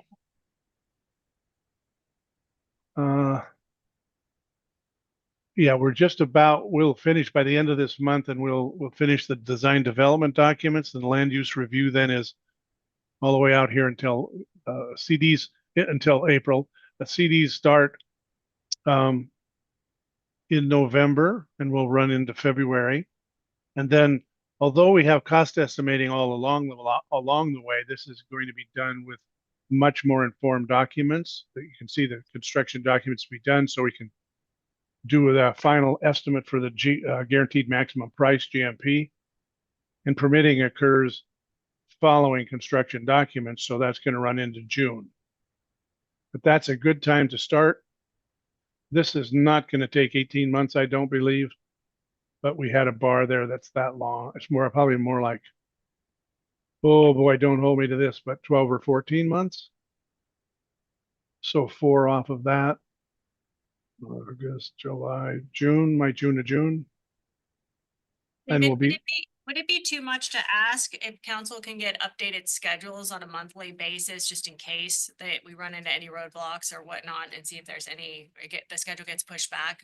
for sure. What we can do is we have a capability of preparing a dashboard that you know, select, and certainly all of you can have access to, and we'll keep that up to date and live virtually. So we'll talk with John and set that dashboard up so that it shows the development of the cost as well as the schedule. We do enter into that ground lease and we actually start moving, and the tenants that are no longer there, and that's all getting cleaned up. It'd be nice to get some signage out there so we can. I was gonna say we should start our foreshadowing right now of our public engagement period and the campaign and what that's gonna look like. We're gonna finalize the lease. I was asking John. We're having a sidebar over here. Yeah, we've approved the lease and the lease agreement. We haven't entered into accepted it lease agreement yet because we wanted to go through the due diligence process. And this won't be the last time you see this. It'll be very frequent check-ins and if you're, Well, I think we need to be really transparent with the citizens. They've been paying on this for a long time. This is a building that's been coming a long time. And yeah, and we have talked as the project team about publicizing the building coming soon type of thing and a rendering. Make it very public and visible. Maybe a town hall. Regarding the police station.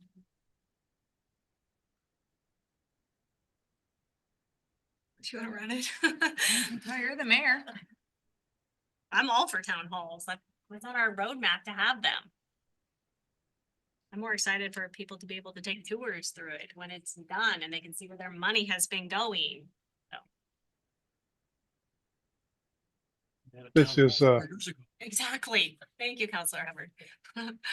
Well, we would have had a police station by now, probably. That's true. So, just saying. That is true. And we'd have more money. Anyway, All right. Okay, I don't have any other questions. Any other questions for David? I think so. I think this is a good report. Thank you very much. Thank you.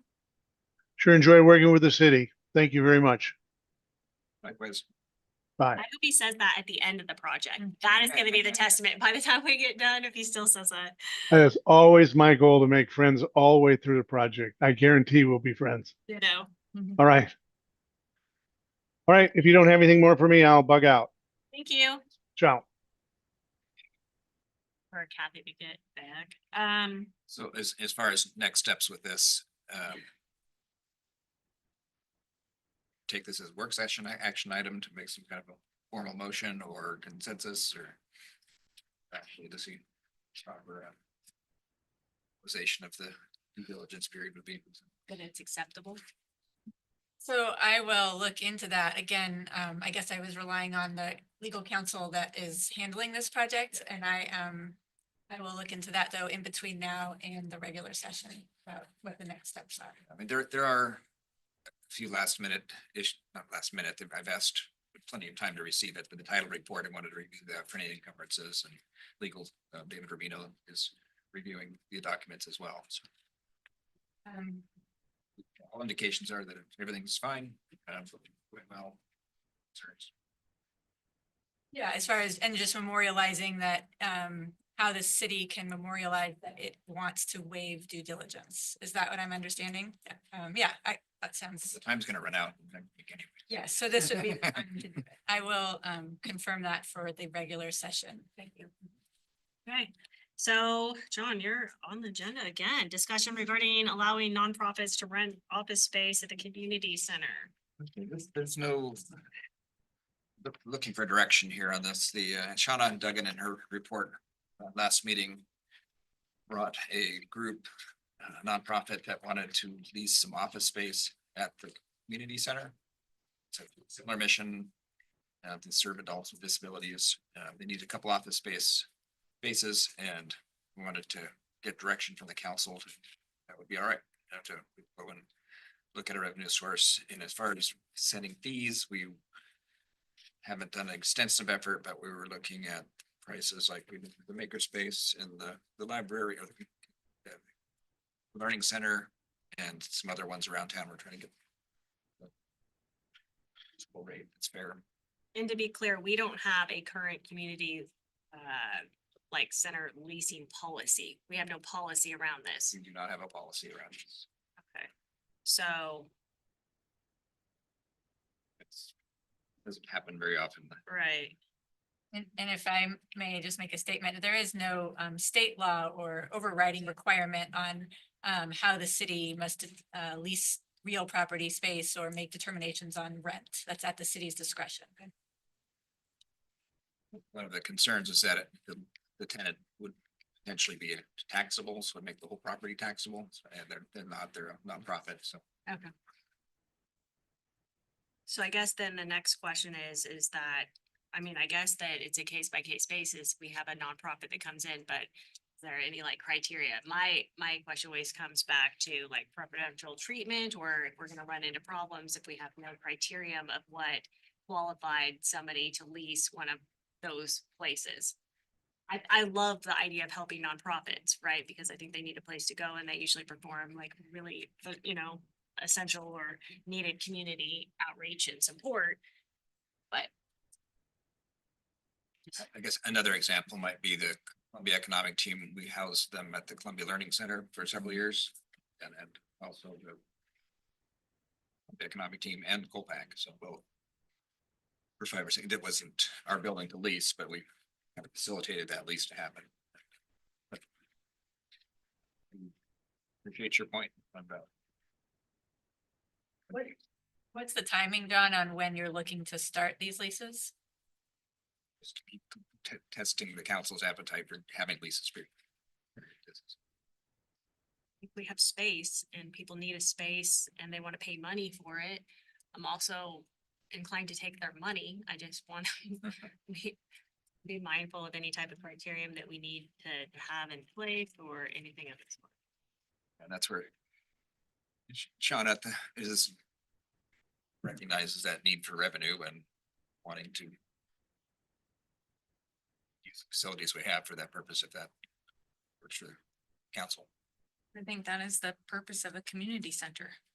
Its function is supposed to be a center of the community. So.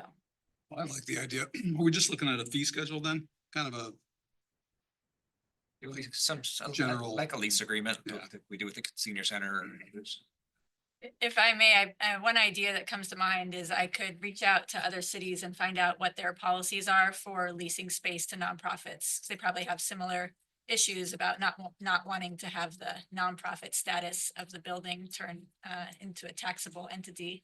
And so that's an idea to get more information before you, if this is something that the city is interested in leasing. And perhaps they would be willing to share with us some type of a criteria or an application that they use to make the mayor happy Well, about I just having a think, I'm process. in always place. doomsday, right? Cause I'm thinking the risk, probability and severity, you have a nonprofit that goes in there. First of all, how do we select them? Two, we have one goes in there, and if that status is important and that if that lapse, that can happen, you could lose your 501(c) if you're not maintaining it, and all of that, what is that gonna do at that point if they're already the leasee or leaseor, whatever, in that building? So that would be that nomenclature would have to be in that contractual language. I'm all for it. I just like. Examples that come to mind are the senior center lease, Al-Anon lease that building. Campground has a lease. I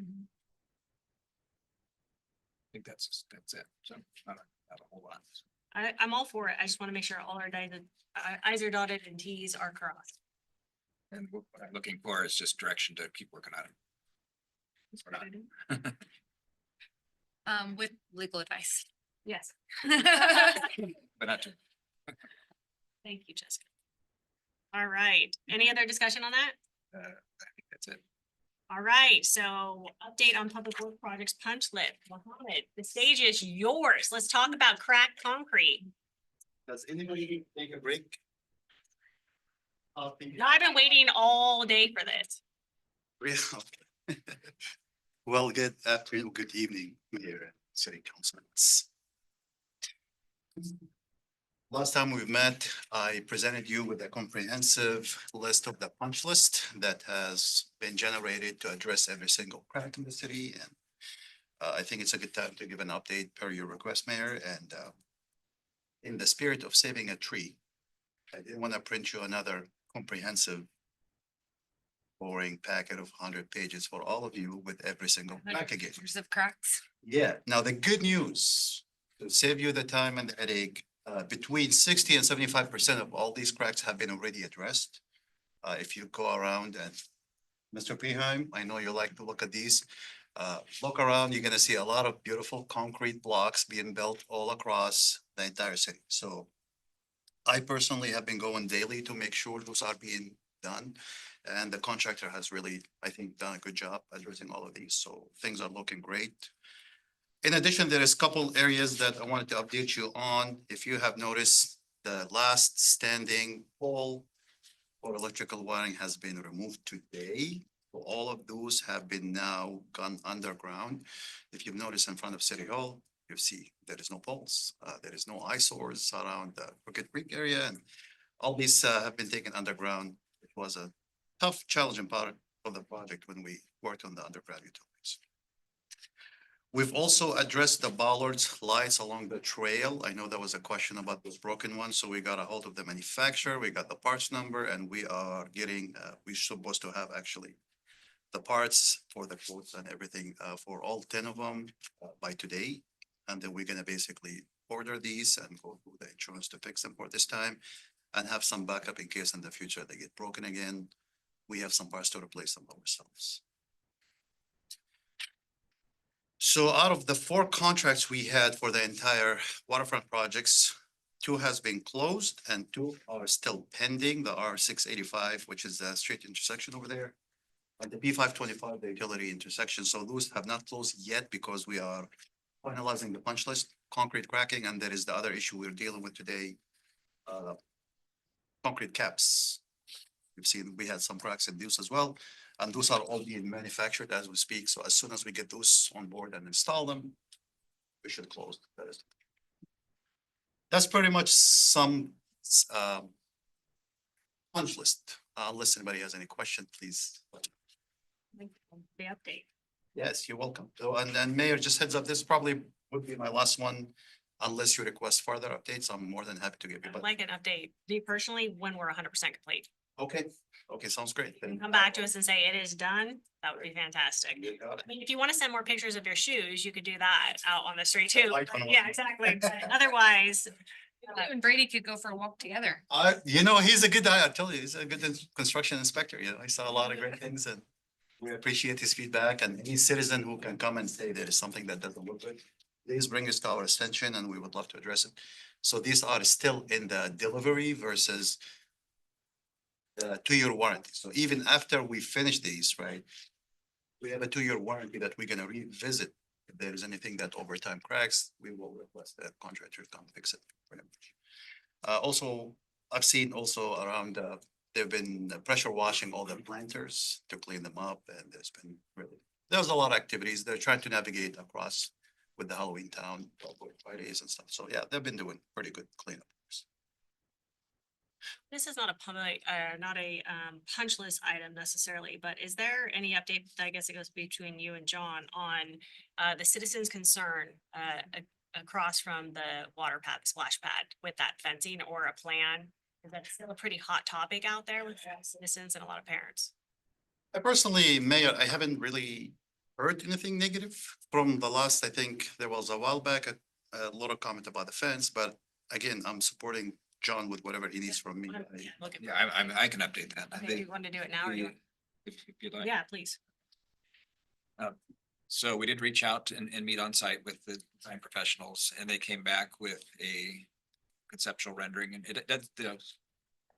Getting near the complaints, it seems like the season's over, it's kind of cooled down, the splash pad isn't being used as much, but I haven't had anybody. Feedback on it real recently, but. It has cost estimate and I can share that with you if you want to see it.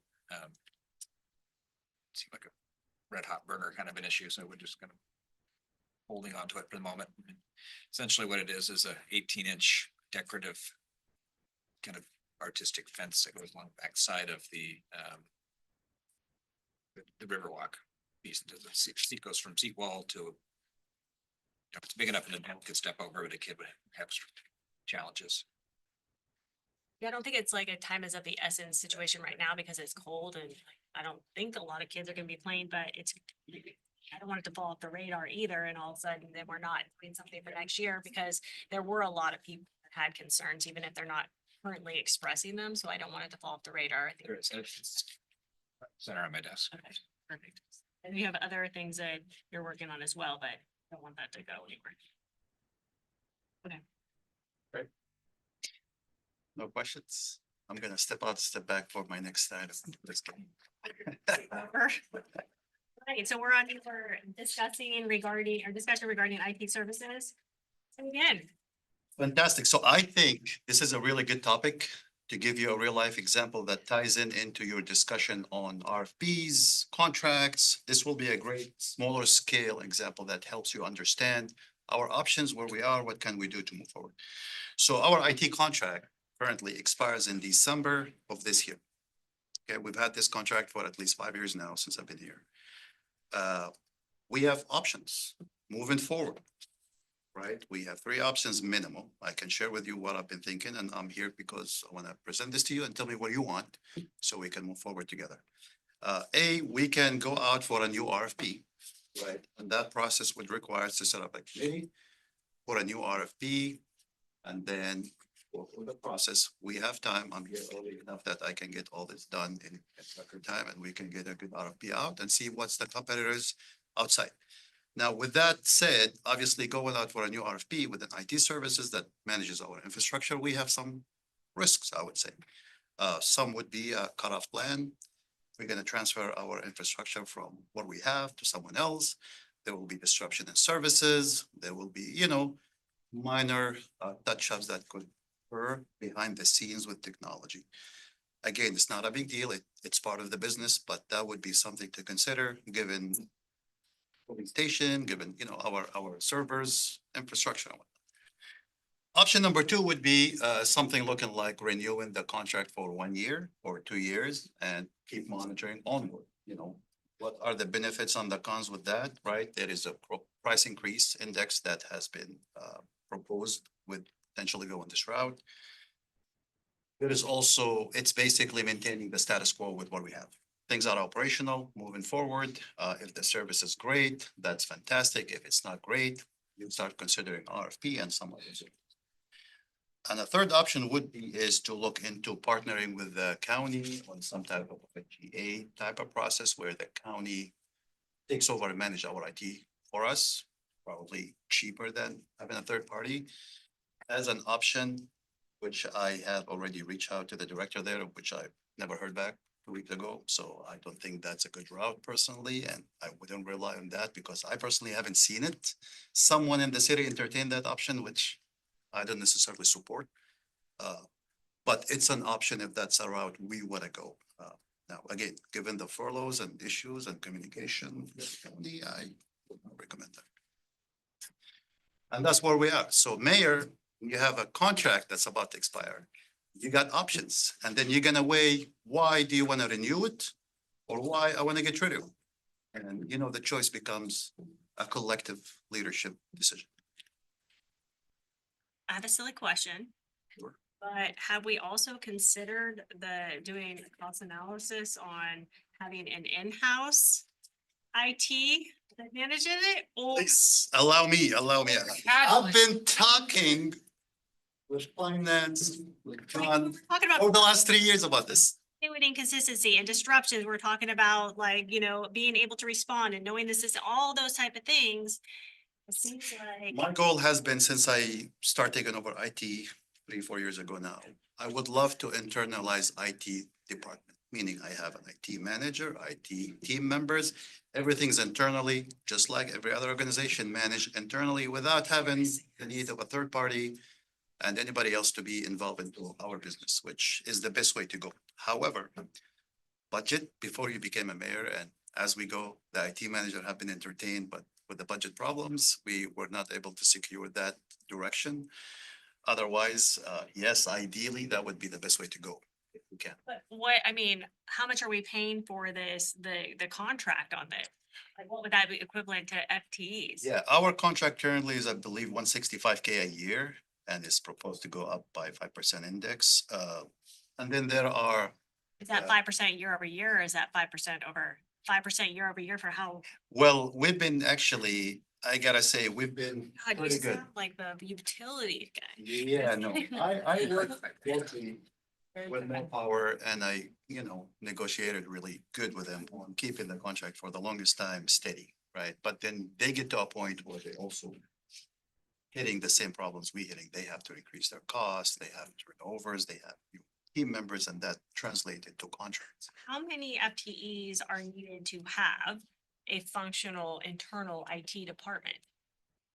I don't know technology. Yeah, our city in our size, ideally, there's the ideal world and there is we can work with, right? 4 would be fantastic.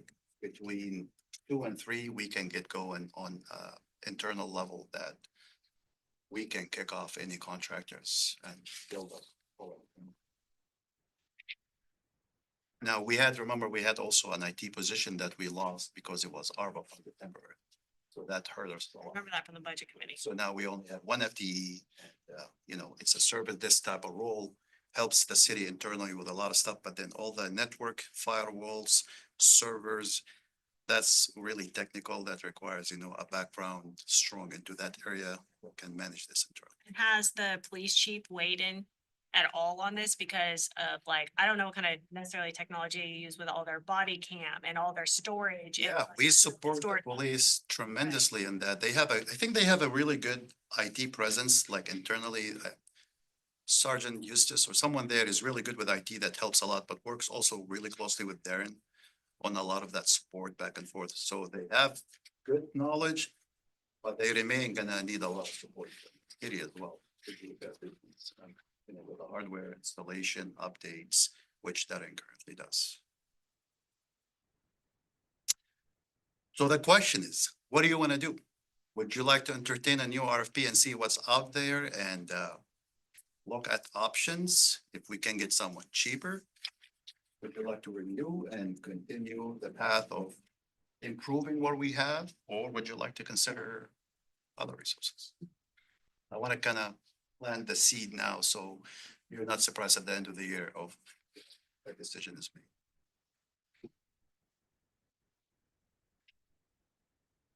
You don't have to answer now, Mayor, or anybody, just something to consider. If a decision comes later, discuss it, just let me know. We can work through this, but if we do want to entertain something forward, we have to initiate the process for the RFP. That's number one. Number two, just heads up, I have a meeting next week and I'm gonna involve John Gloria with that. Meeting with our current contractor president to discuss their proposal for the next contract in case of renewal. I have already mentioned to them there is a possibility of RFP, so don't feel comfortable that you're gonna be renewed. They understand that and they were confident that they want to compete on that and provide the service. I had some notes here. I think the positive aspects of that contractor is we have established relationship. So there's established relationship there. We have centralized IT management, so we know what we have. We have the response time. I don't know if we have any matrix on what that response time looks like. If they You do, I can rate them if you'd like. Yeah, I would actually. Rapid response on all calls, on-call support. So I don't know what that looks like, right? Do we have delays? Are they promptly, are we at the bottom of the list? What is the time? Trust me, Mayor, when I'm in charge of something, I make sure that, so they understand not to. They pick up the phone? Yeah, they pick up the phone. I have the direct numbers for all the top decision makers there in case we have a problem. And we did run to a problem here not too long ago with some outage that it was, our IT specialist was out of town due to family emergency, and then we were left up with some really internal challenges. They jumped on it. They spent 24/7 to bring the parts and come and install. So there is definitely a respectful appreciation for their work, and they understand when something is crucial, they will have to respond. Again, that's part of the pros with continuing the relationship. Now, are there room for improvement? Yes. I will give them 7 out of 10 and they know the issues and I would like to address those as part of the next step, whether we renew or go out for an RFP. Those are areas of life. What would you want? Personally, given the situation or the circumstances we are in, ideally, I would like to renew with conditions. These conditions has to address the issues that I've seen in the last year. And if those can be guaranteed, I'm happy to renew either on a year or 2 years basis. And we continue that path. Would it be reasonable to do a 1 year with conditions and then let's start planning for doing research for other providers that have the specialty niches that we need and. I think that's a good idea because I personally don't want to rock the boat a lot without having the police station live, because that, when it's live, it's gonna require some heavy IT presence and a lot of potentially investment. And the idea in the past was to move a lot of the IT servers into the new building. So there is a lot of pros, and again, with conditions, right? If those can be met, then sure. If not, I'm more than happy to go out for an RFP and see what's. I'd be curious to know how these guys feel about the IT program, because as somebody who works as a manager of a building with a remote IT program, I know exactly how well the IT program works. Yeah, no, And feedback is essential. Yeah, so I would be curious to know how these guys, if they've had any IT issues, how. We're talking about more power, yeah. If you have any feedback, please, it's a good time to share. We recently had, with Darren's absence, we had some issues with them responding to our requests. I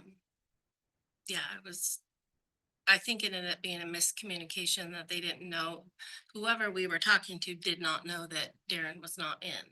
So I think they were delaying, hoping that Darren was gonna respond. And it caused us to have to. Like a help desk with them, or how does it work? We do have a 24/7 on call. So when Darren is, say, out for the day, we have a number that can be reached out for emergencies and for things that we don't manage internally. Maybe a secondary contact wasn't established with them, that they didn't know that maybe it was somebody else besides Darren maybe and went into the abyss. IT abyss for a while. Well, we emailed the support at More Power and Is that Response wasn't great. So this is part of why my, 7 out of 10? Is that part of it that you're talking about? and then, you know, the So explanation. you really know if something's Yeah. working or it's not working. I constantly see feedback from the team that I work with directly, and I hope you guys are voicing your concern with Darren as well, because we talk regularly, we have regular meetings with More Power, and this is the time when we address these issues. But one thing I can let you know also, they had some major turnover on their end. So they had a really good technical person who was very familiar with the city, takes a better job, pays more elsewhere, then we start back square one. And that happens in the last year several times with this company.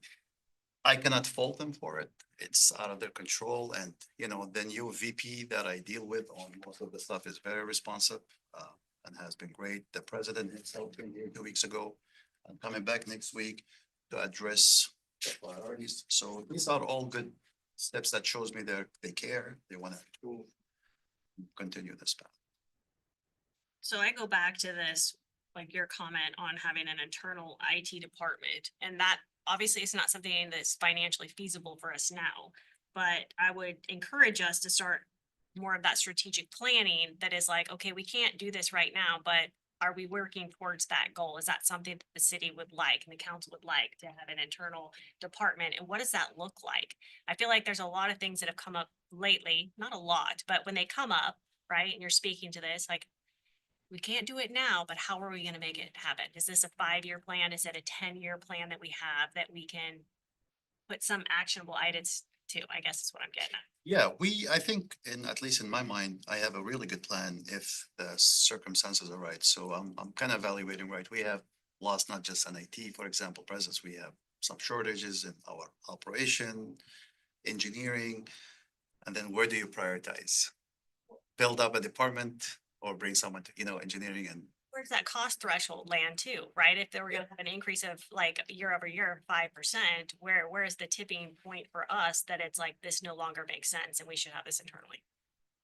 there is a silver lining.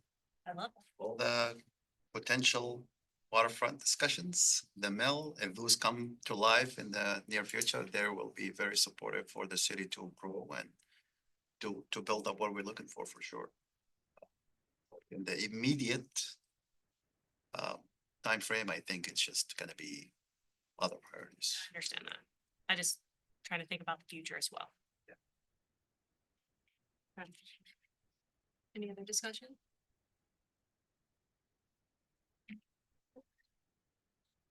I was gonna ask, What, real quick? you guys wanna get food? Cause I think we're gonna be here until 7:00 meeting. It'll be until tomorrow. You want to take a break right now, is that what you're saying? No. Kathy's asking Oh. if we could order some food. Oh, gotcha. I thought it was just random, like, did you see somebody walking? No, but they need to order while we're still up here Oh. doing stuff, if we're going to do that. I support the idea. That's fine with me. Second, Yep. Hot dogs. Thank you for looking after us, Kathy. Well, Thank you. it's hungry. Give it a second. I was going like this to them. Oh, I think the consensus that people would like food. This is already on their order. Okay. Thank you. Okay. Okay. Thank you. any questions for me? Was that on? Is that on tonight? I don't think so, no. You were Discussion saying, right now? you were saying that was like an initial introduction. You're talking about the IT? Yeah. Yeah, it's not I wanted to give you a heads up, basically where we are, where we stand, because I know you guys care about contracts, you want to have a process, I've heard a lot of RFP talk. And I thought this would be a really good example of how the RFP system works. So we all kind of like, because it's the same with Treadway with anything. You evaluate, are you happy, are you not happy? Things improve, and you have options. Would have been whether or not we're gonna go pursue an RFP. Right. Yes, and I understand we're not going to the RFP, we address. Thank you. Right, on to discussion regarding ideas for organizing the celebration of the 250th America's birthday. So I just kind of wanted to keep this on the radar. I did meet with Kathy last week and we talked about what it might look like for the city to organize a temporary committee along with that, discuss the challenges of what that means, having to have staff support and provide meetings for that, minutes for the meetings and everything that involves having the city lead it. So we talked about maybe best case scenario would be finding a citizen or citizen group to host that committee, and then the city could participate and be a part of that committee, but not host it. Then this week I met with Judy Thompson, Margaret Trenchard Smith, and Charlene Basine. And just all of them are members of the Kiwanis and other community organizations. And Judy's done a lot with the community aspect of the 4th of July before. So just threw some ideas out there and talked about how to organize and move forward. So I think Judy is going to organize a meeting, kind of an initial meeting for anybody that might be interested in helping out with this. November 3rd, that's a Monday at the Chamber of Commerce. I don't know what time exactly yet. Just to throw some ideas out there, and everybody left this week with some different organizations to contact: Main Street, Chamber of Commerce, American Legion, VFW, lots of different community groups, just to see how they might be able to contribute and if they want to be a part of this. So we're not talking about just the 4th of July, but maybe a window of a few months to have different community events and different things celebrating the country and celebrating the community. So again, kind of in the early stages, but like to know what we're looking for and what our expectations are. We got also an interest from county as well, like them reaching out. Are we gonna be doing anything? I think that people are looking on a broader scale. Has any of those conversations occurred? I think Judy and Kelly Jo have been in touch, but I'm not sure what they've discussed. It's gonna be interesting to see if there's so many different splintered groups working on something, which is fine. But I also wondering what St. Helens is actually gonna do. What are we doing? What are we gonna be planning for the fireworks? That's my question too. Like, what is the signature event going to be for us? Like, what is our contribution gonna be? What do you have like a vision for that? Question. Yeah, I don't know. Well, we always. do Ideally, it would be fireworks. bigger and better. So what does that mean? What does bigger Yeah. and better be? So we're still gonna have fireworks. We're still gonna have our normal events, but what can we do to build on that and make it a little more meaningful? And I think we did hear back too that the Kiwanis does their 4th of July, or they do their 4th of July parade, or they do their parade in June. Right in June. Yeah, and they were not, looks like, able to move it to the 4th of July, so. They did talk yesterday about maybe incorporating some kind of patriotic theme for the parade this year, so that, again, that would kind of start off the season. That would be nice. They're also celebrating their 100th anniversary that year, so they're looking at ways to incorporate both of those events. But yeah, we talked about maybe window displays, window decorating contests for local businesses. Judy's got different groups that she's worked with before, the car shows, and just a little something extra.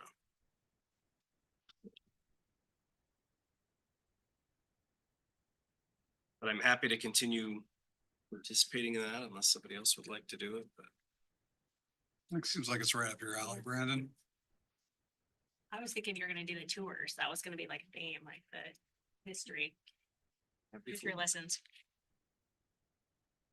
Is there anything that you can think of that the council needs to do at this time to support any of these initial efforts? I think just brainstorm, come up with some ideas, maybe look what other communities are doing. That's kind of what I've been doing. Art shows, inviting students to come in and share what they love about their community or what it means to be an American. Just Is there anything that we could do to solicit, like we do, the mayor, if I were mayor contest? Is there anything that we could do to, that Crystal could work with to help solicit citizen feedback? And yes, we have a lot of clever citizens out there that maybe they. Pie eating contest.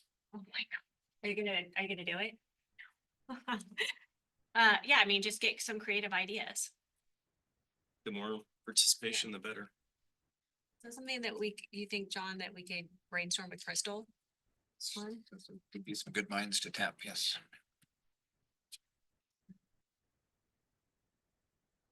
do that. See if we can get some ideas. Hopefully they're all appropriate. Okay, any other topic on that? All right, we are on to 14, review request for proposals for human resource professional services. Dawn, are you taking that or is Kathy taking that? I think Kathy's gonna take the lead. She's set up to be the lead with the RFP process anyway. Right. And I have a little script. I wanted to pull up the RFP first. Okay. Really nice job putting that together, Kathy. Thank you. I had some help. Okay. So as you know, I'm Kathy Payne. I'm the HR coordinator and city recorder for the city of St. Helens. I'm presenting today because obviously the HR professional services is something that's hits me directly and is going to be a tremendous help for me. On August 20th, the city council directed staff to seek a consultant to support the city's HR functions. I drafted this RFP with review by the city administrator and the city attorney's office. I will take you through some of the details of the RFP and then I'm available to answer any questions. The goal here is to provide you information, hear any feedback, and answer any questions that you might have. The RFP is on the regular session agenda for council approval if the council so chooses. So on the schedule, if approved today, the RFP would be finalized and advertised starting tomorrow. We will review what other listservs and job sites will be useful to post this RFP to get maximum visibility. And I've also made a list and a spreadsheet of email addresses of different companies that do this type of work so that I can directly solicit bids or proposals from them. There's a 5-week period to submit the proposals. The due date is November 20th. The evaluation committee will review this and score the proposals and select the finalists to be interviewed. Interviews will take place the week of December 11th. The highest scoring proposal will be selected. This selection will be presented to City Council for approval at the December 17th meeting. And then services will start on January 1, 2026.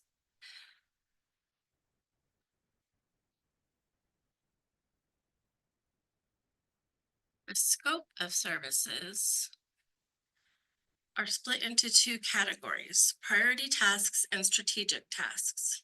I want to give credit to our attorney because she helped me with this and identified these strategic tasks as being an important part of this RFP.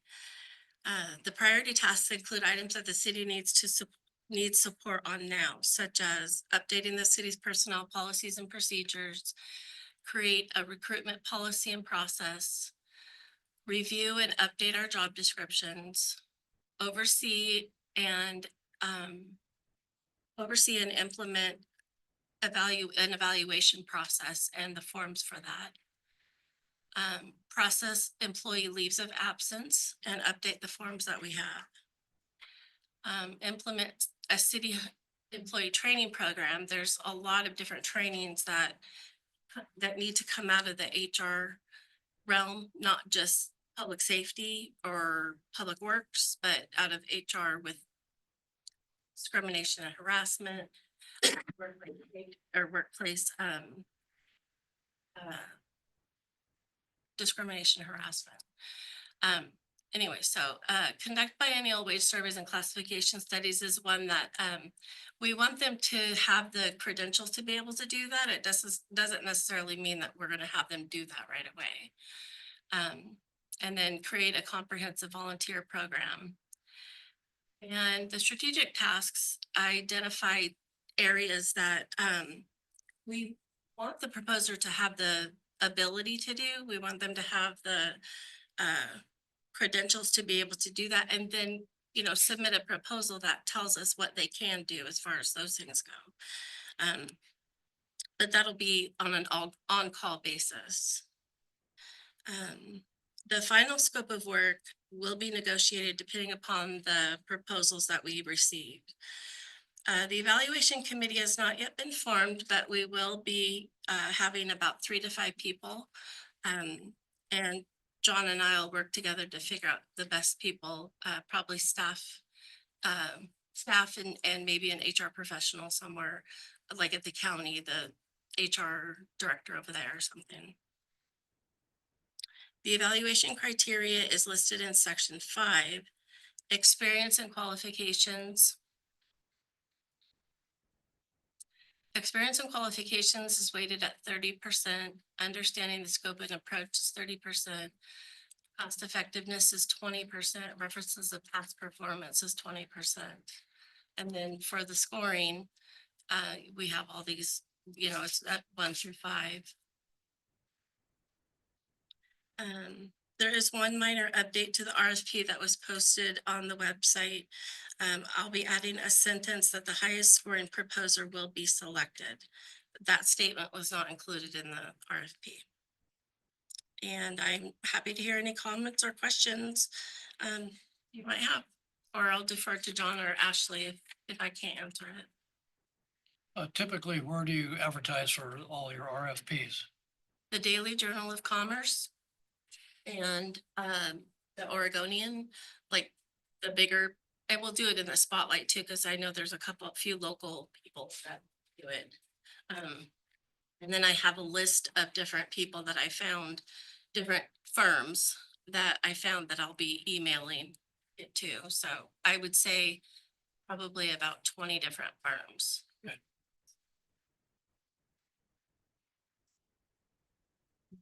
Any other comments? Oh, I like it. Yeah. Really happy we've gotten to this point. So great job on this. Right. And then, okay, so that brings it to me on discussing the opportunity to establish policy, when to implement requests for proposals. So it should be no surprise, I'm all about like policies and procedures. That's one of those things that I think it makes it really helpful as we're navigating things so that we're not sitting and questioning whether we need to.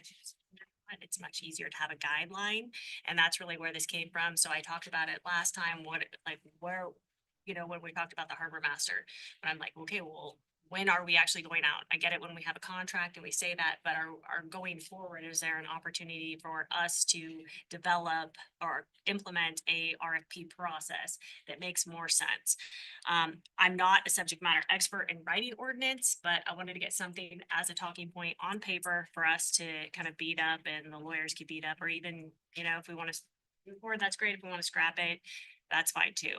But if we went through the policy or the proposed ordinance, it's pretty simple. Try to keep it not very wordy, but basically breaking our RPAs up into 3 buckets, right? So, and these numbers could change, but like a short-term contract, something we would consider that is not going to exceed 18 months. Right? The criteria for that would be different. Another bucket would be a medium-term contract.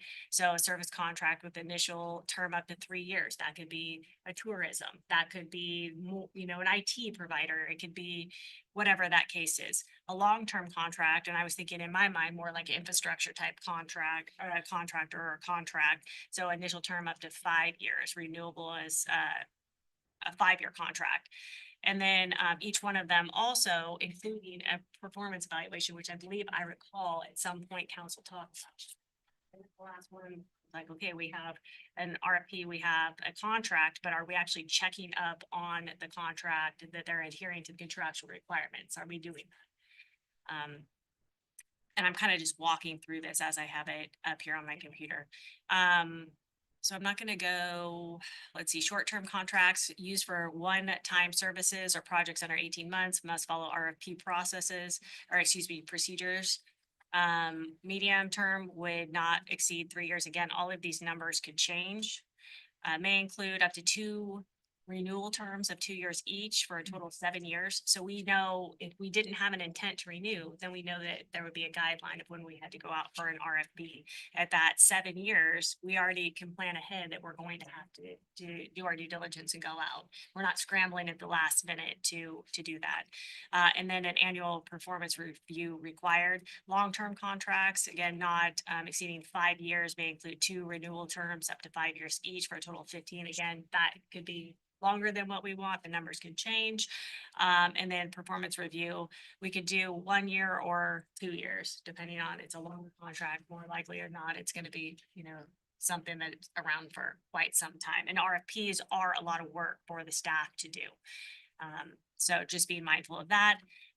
Any renewals of an RFP, they're just automatically not done. It would require the council's approval that we did that. Renewal must be based on satisfactory performance, financial accountability, and demonstrated benefit to the public. Renewal shall commence not less than 6 months before the expiration. Again, all of those can change. This is just putting words on paper for discussion. I'm sure that legal will have their own opinions on what is an appropriate time frame or not. And then just getting into the procedures. So, performance reviews, termination, whether it's for cause, for convenience, what that looks like, and putting numbers to those, rebidding exceptions, if there's any kind of emergency procurements that happen, and like EWOs or something, what that looks like, if there's thresholds. And I think John has, I don't remember, John, what is your authority? What denomination? Remind me. Depends what it's for. For emergency. 100,000. Okay. And then, so that's pretty much the gist of the whole thing. It's basically a conceptual idea to start the discussion. Is there an opportunity for us to actually have some guidelines for RFPs? And not being retroactively, moving forward as we're renewing contracts, could we put them in one of the 3 buckets, short, medium, and long term? So I think you're chomping at the bit over there. I see you moving.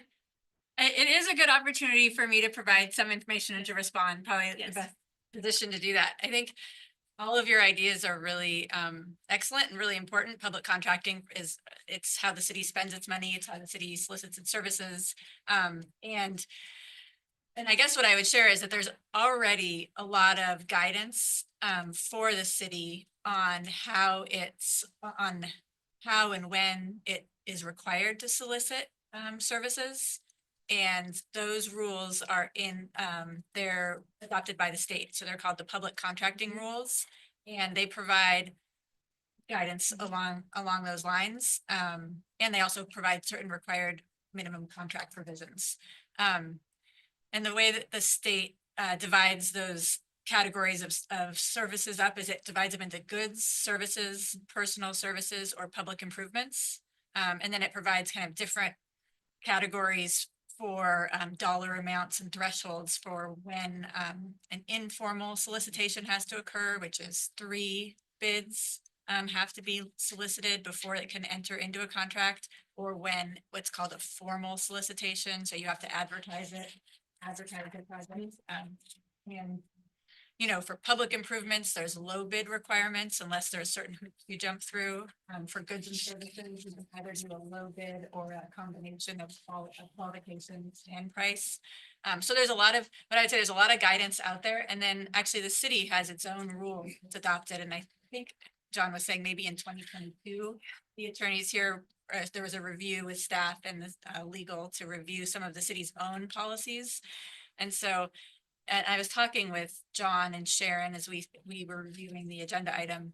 One idea for how the city could move forward with this concept and just the direction of, yes, we want clear guidance about how the city can solicit new contracts and its renewals, et cetera, is for the city staff to first just go through a training on what currently exists and make sure that city staff are up to speed and up to date on what the current practices and requirements are, because that could help solve some consistency issues.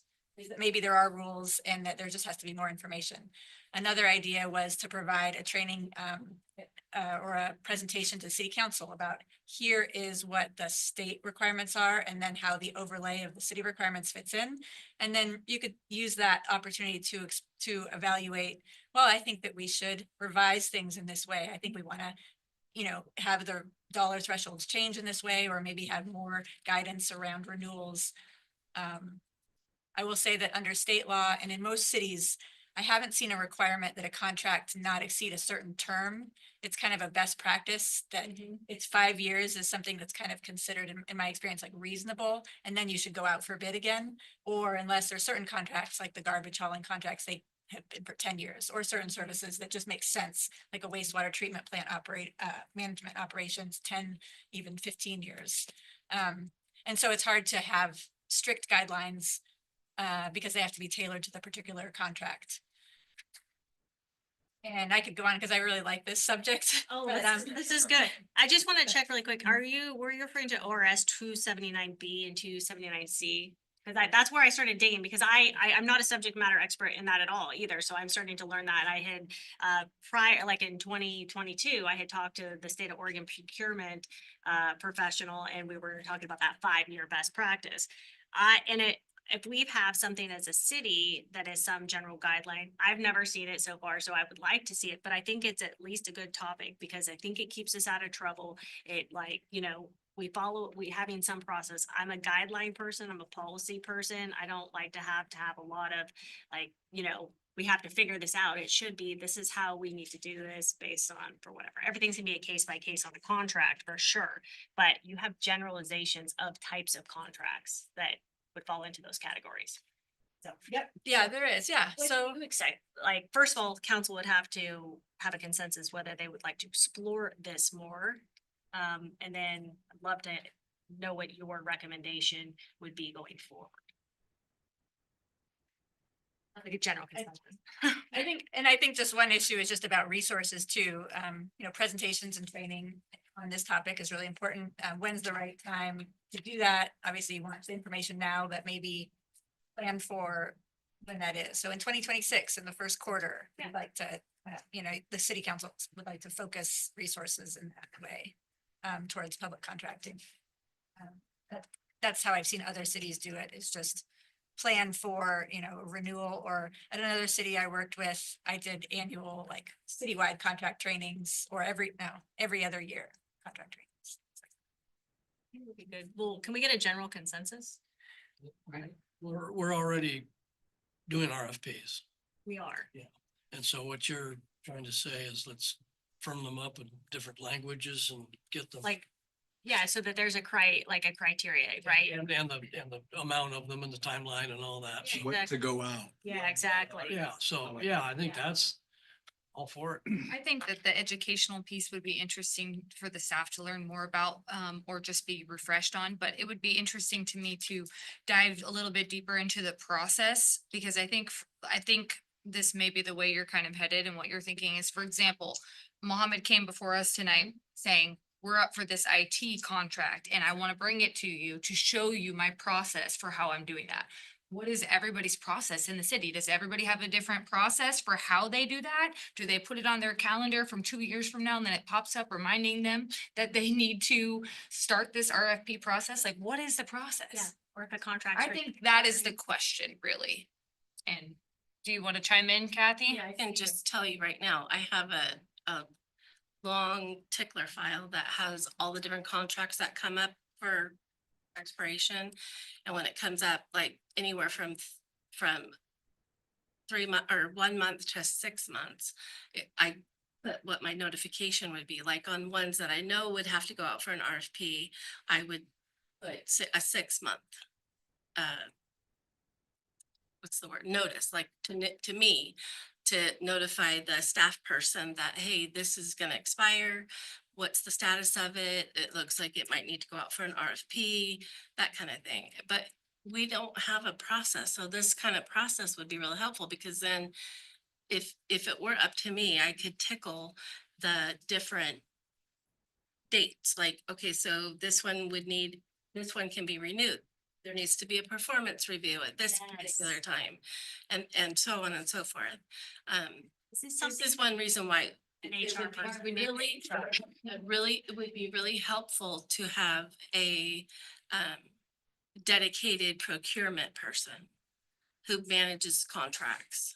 Is this something that the HR professional could also help? Well, with? maybe if the HR professional is taking some of the Tracking tasks off data. Kathy's plate that Kathy shouldn't be Yes. doing, That- then it that's- could free yeah. up her ability to that's right. kind of be the facilitator That's of true. that, which she's already doing, but you know, not quite having the capacity because of all the other things you're doing. Seems like the first step is understanding what we actually know, right? How we're doing things here in the city, how we know. And it'd be great if we could put this on the 2026. I agree. We don't have to do things instantaneously, but I think it should be on a roadmap item that this is something that council is interested in doing and collaborating with staff. So it's not overly burdensome to you. We can plan ahead and maybe it's multiple things. Maybe it's the training, maybe it's understanding what the process is. I don't know, but it's just kind of like we have this one in front of us today with the tours and we had Mohammed talking about this and it just feels like, oh.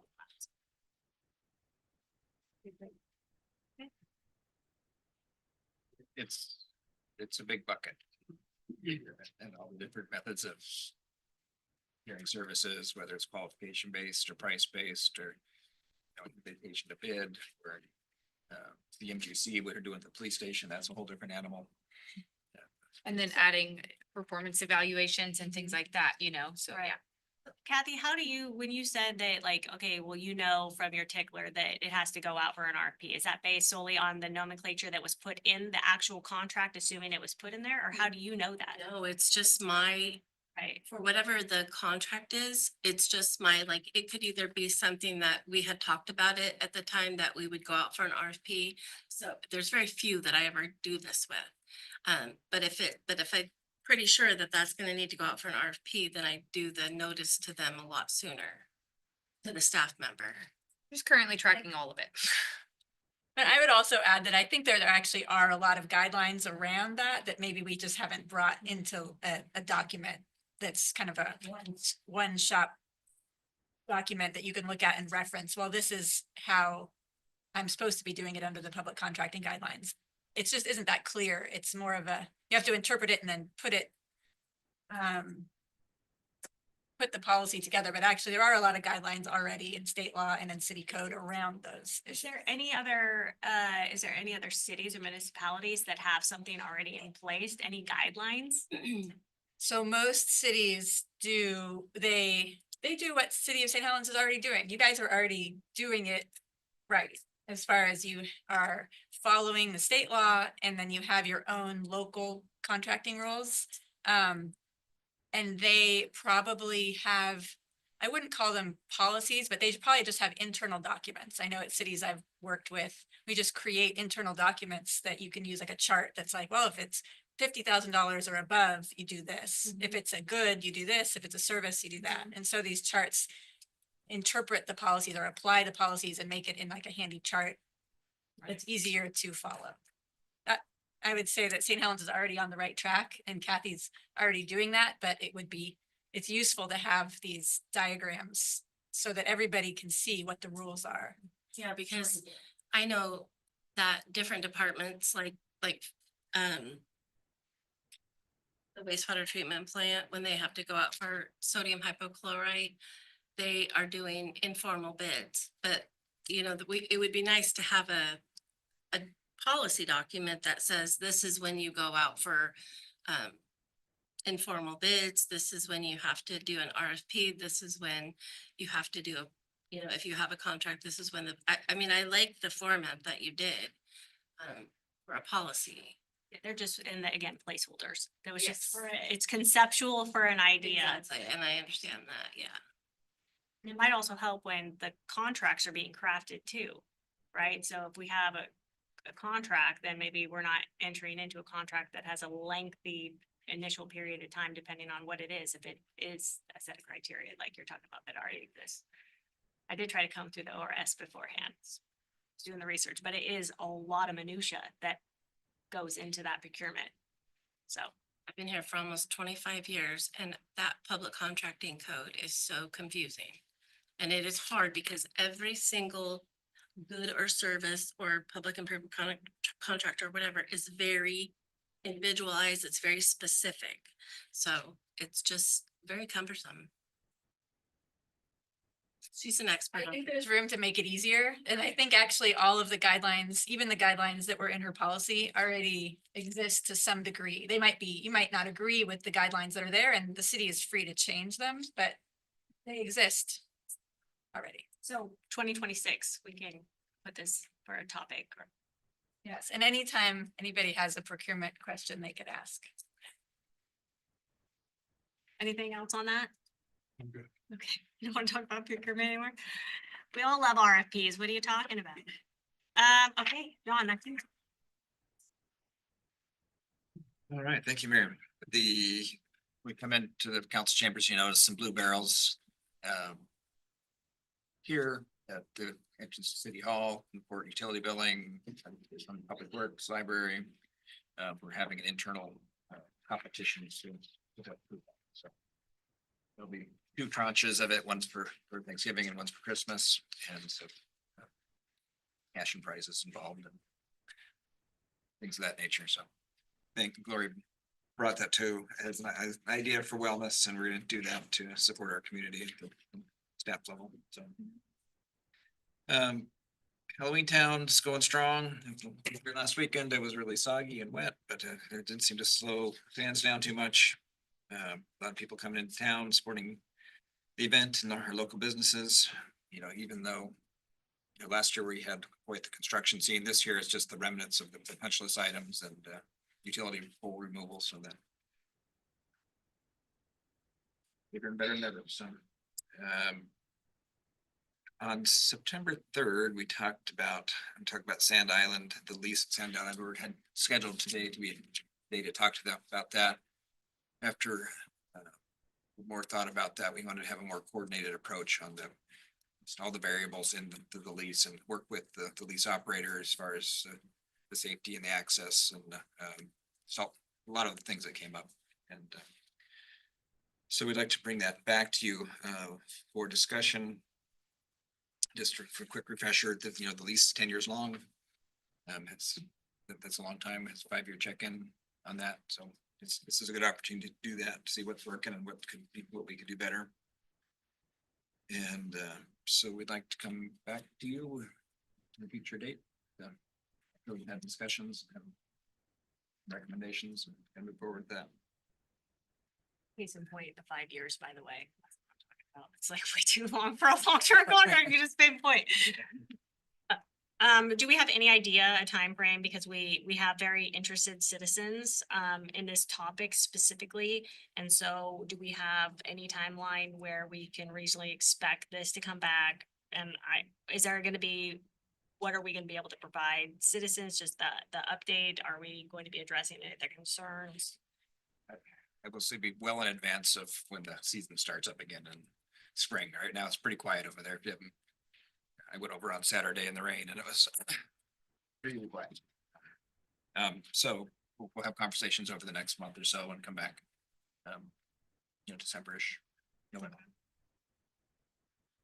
And council did submit any of the questions that we have had. We have included those in our Okay. negotiations.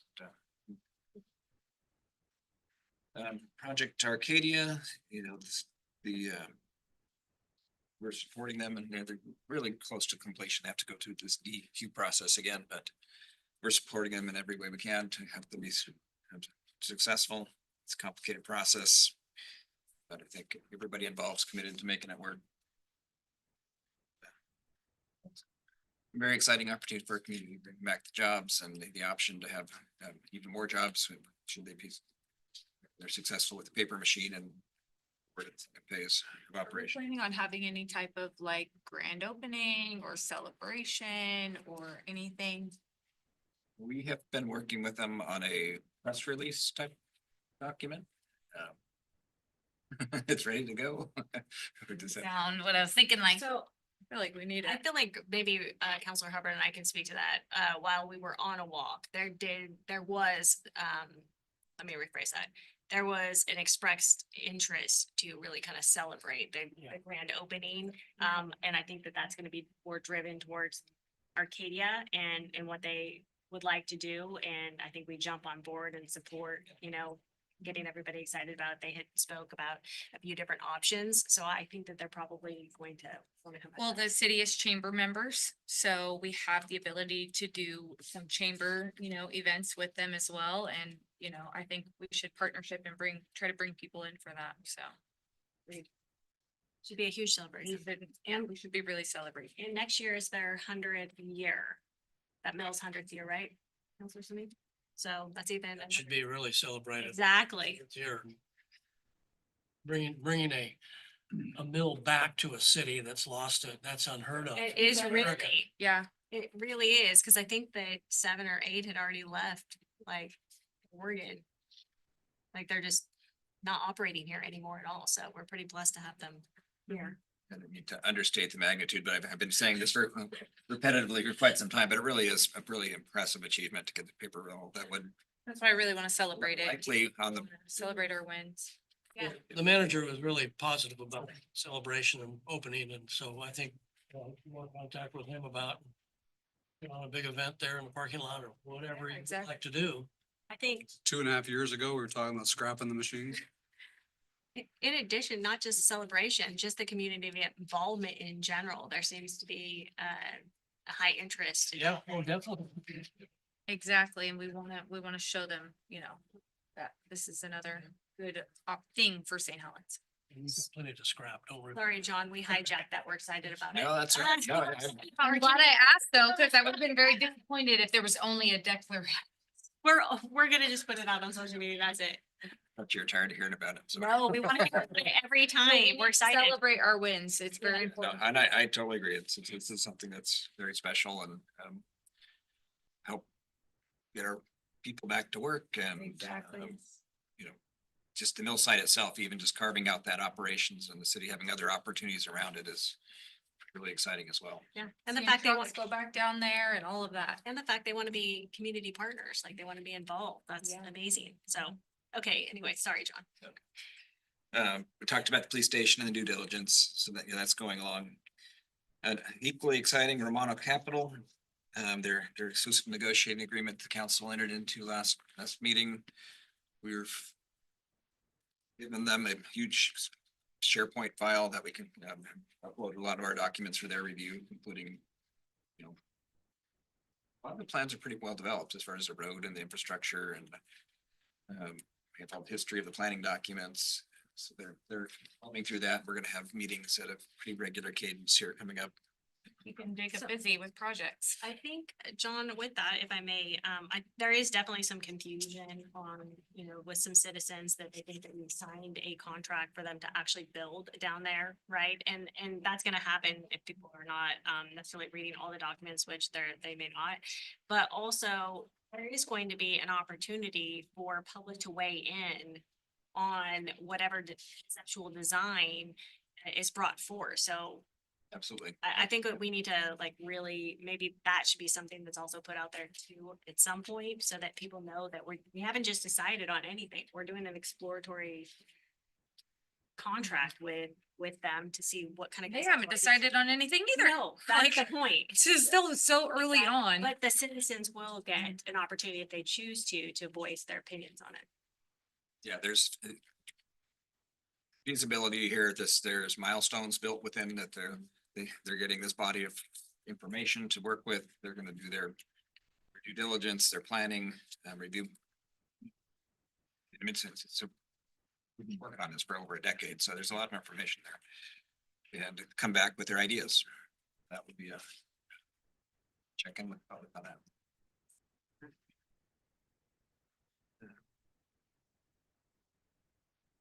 So as far as my role involves a lot of meetings. I did go to the League of Oregon Cities meeting here, conference here. It's good training, good education, good networking opportunities. I did meet with Paul Vogel was here earlier, the grow team, Growing Oregon. That's something I've talked about before, but we had a meeting with that. I went to the PUD dinner. Fairgrounds, our annual dinner, Polpack, our Economic Development District, member of that, and I they have a monthly meeting that I was part of. And I won't perhaps steal your reports, but we met Mayor and Council President Chilton and I met with the school district superintendent to introduce ourselves and city leadership and talk about projects of mutual interest.